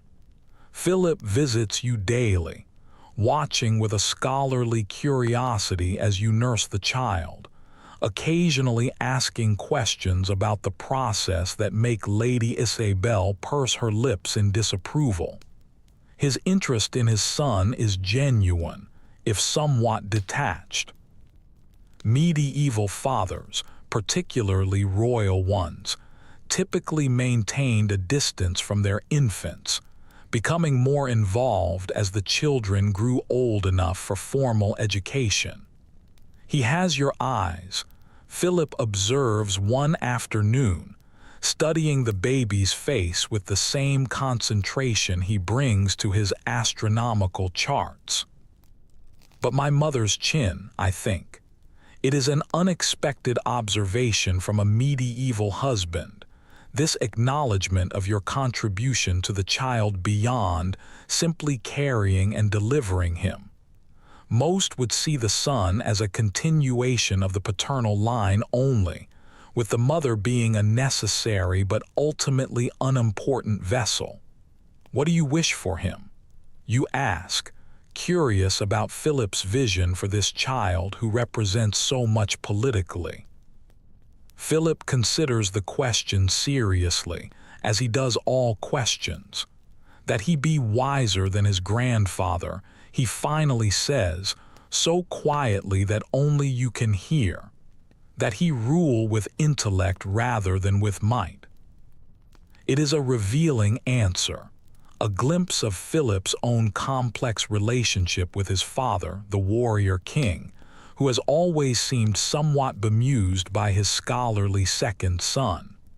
And it is a sign of trust, this honest answer, shared only with you.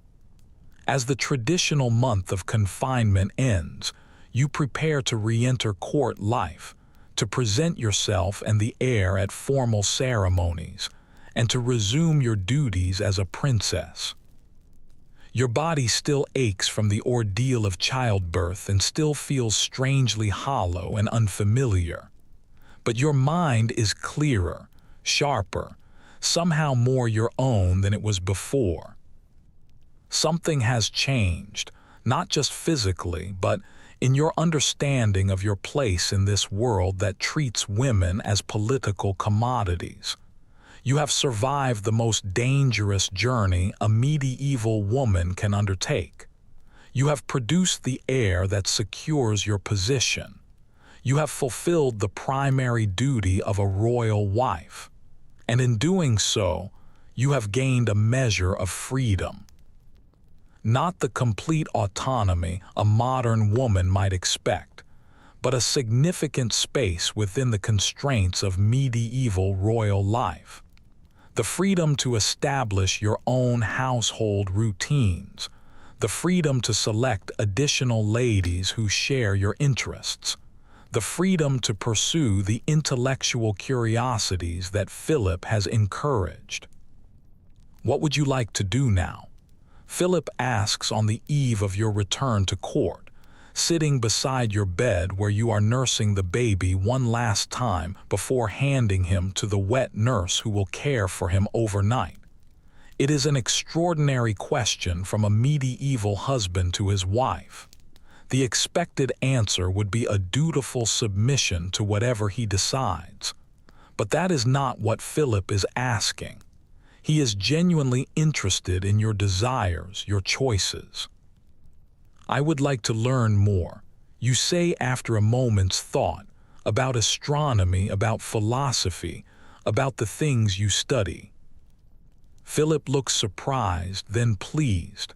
I can arrange for tutors, for books, and I would like to establish a proper library, you continue, the idea taking shape as you speak, for Henry when he is older, but also for others, for girls who might not otherwise have access to learning. It is a small rebellion against the limitations placed on female education, but one that falls within the acceptable bounds of a princess's charitable works. Philip nods thoughtfully. A royal library with works in both French and English, he suggests, building on your idea. A bridge between our cultures, just as Henry will be. Just as you are, he does not say, but the implication is clear. You, too, serve as a living bridge between the kingdoms, not just a political token, not just a vessel for heirs, but an active participant in creating understanding between different worlds. In that moment, something shifts in your relationship with Philip. It is not romantic love, as modern people might understand it, but a partnership of minds that transcends the political arrangement of your marriage, a recognition of each other as individuals with thoughts and ambitions beyond your prescribed roles. As you drift toward sleep, your body healing, your mind full of plans for the library that will become your legacy, you realize that you have found something unexpected in this life that was forced upon you. Not perfect happiness, as medieval life offers few guarantees of that, especially for women, but purpose, meaning, and agency within the constraints. You have survived the dangerous journey from an English princess to a French wife and mother. You have navigated court politics, language barriers, and physical trials, and you have emerged stronger, clearer about who you are beyond all the titles and expectations. The life of a medieval princess is never truly her own. But within the gilded cage, you have carved out a space for yourself, a space to think, to learn, and to influence the next generation through your son and through the library that will bear your name long after you are gone. It is not a fairy tale ending. There will still be court politics to navigate, still the expectation of producing more children, and still the fundamental inequalities of medieval society. But it is the beginning of a life that belongs, at least partially, to you, not just to the kingdoms you connect. As sleep claims you, you find yourself thinking of your mother's ring, still hidden beneath your gloves most days, the tangible link to the generations of women who came before you, who also found ways to preserve something of themselves within the constraints of their times. You are one of them now. Not just a pawn in the great game of medieval politics, but a player with limited yet real moves available to you. You are a woman navigating the narrow path between duty and selfhood, between what is expected and what is possible. And somehow, that knowledge makes the heavy tapestry bed feel warmer, the strange French palace feel a little more like home, and the future stretch before you not just as an obligation, but as a possibility. Sleep comes gently, wrapping around you like the softest of blankets, carrying you toward dreams where libraries grow, knowledge spreads, and princesses write their own stories within the margins of history. And perhaps, as you drift deeper into that peaceful darkness, you might find yourself sinking deeper into your own bed, centuries away from all medieval constraints, free to dream of all the possibilities that the women after you would gradually and painfully win.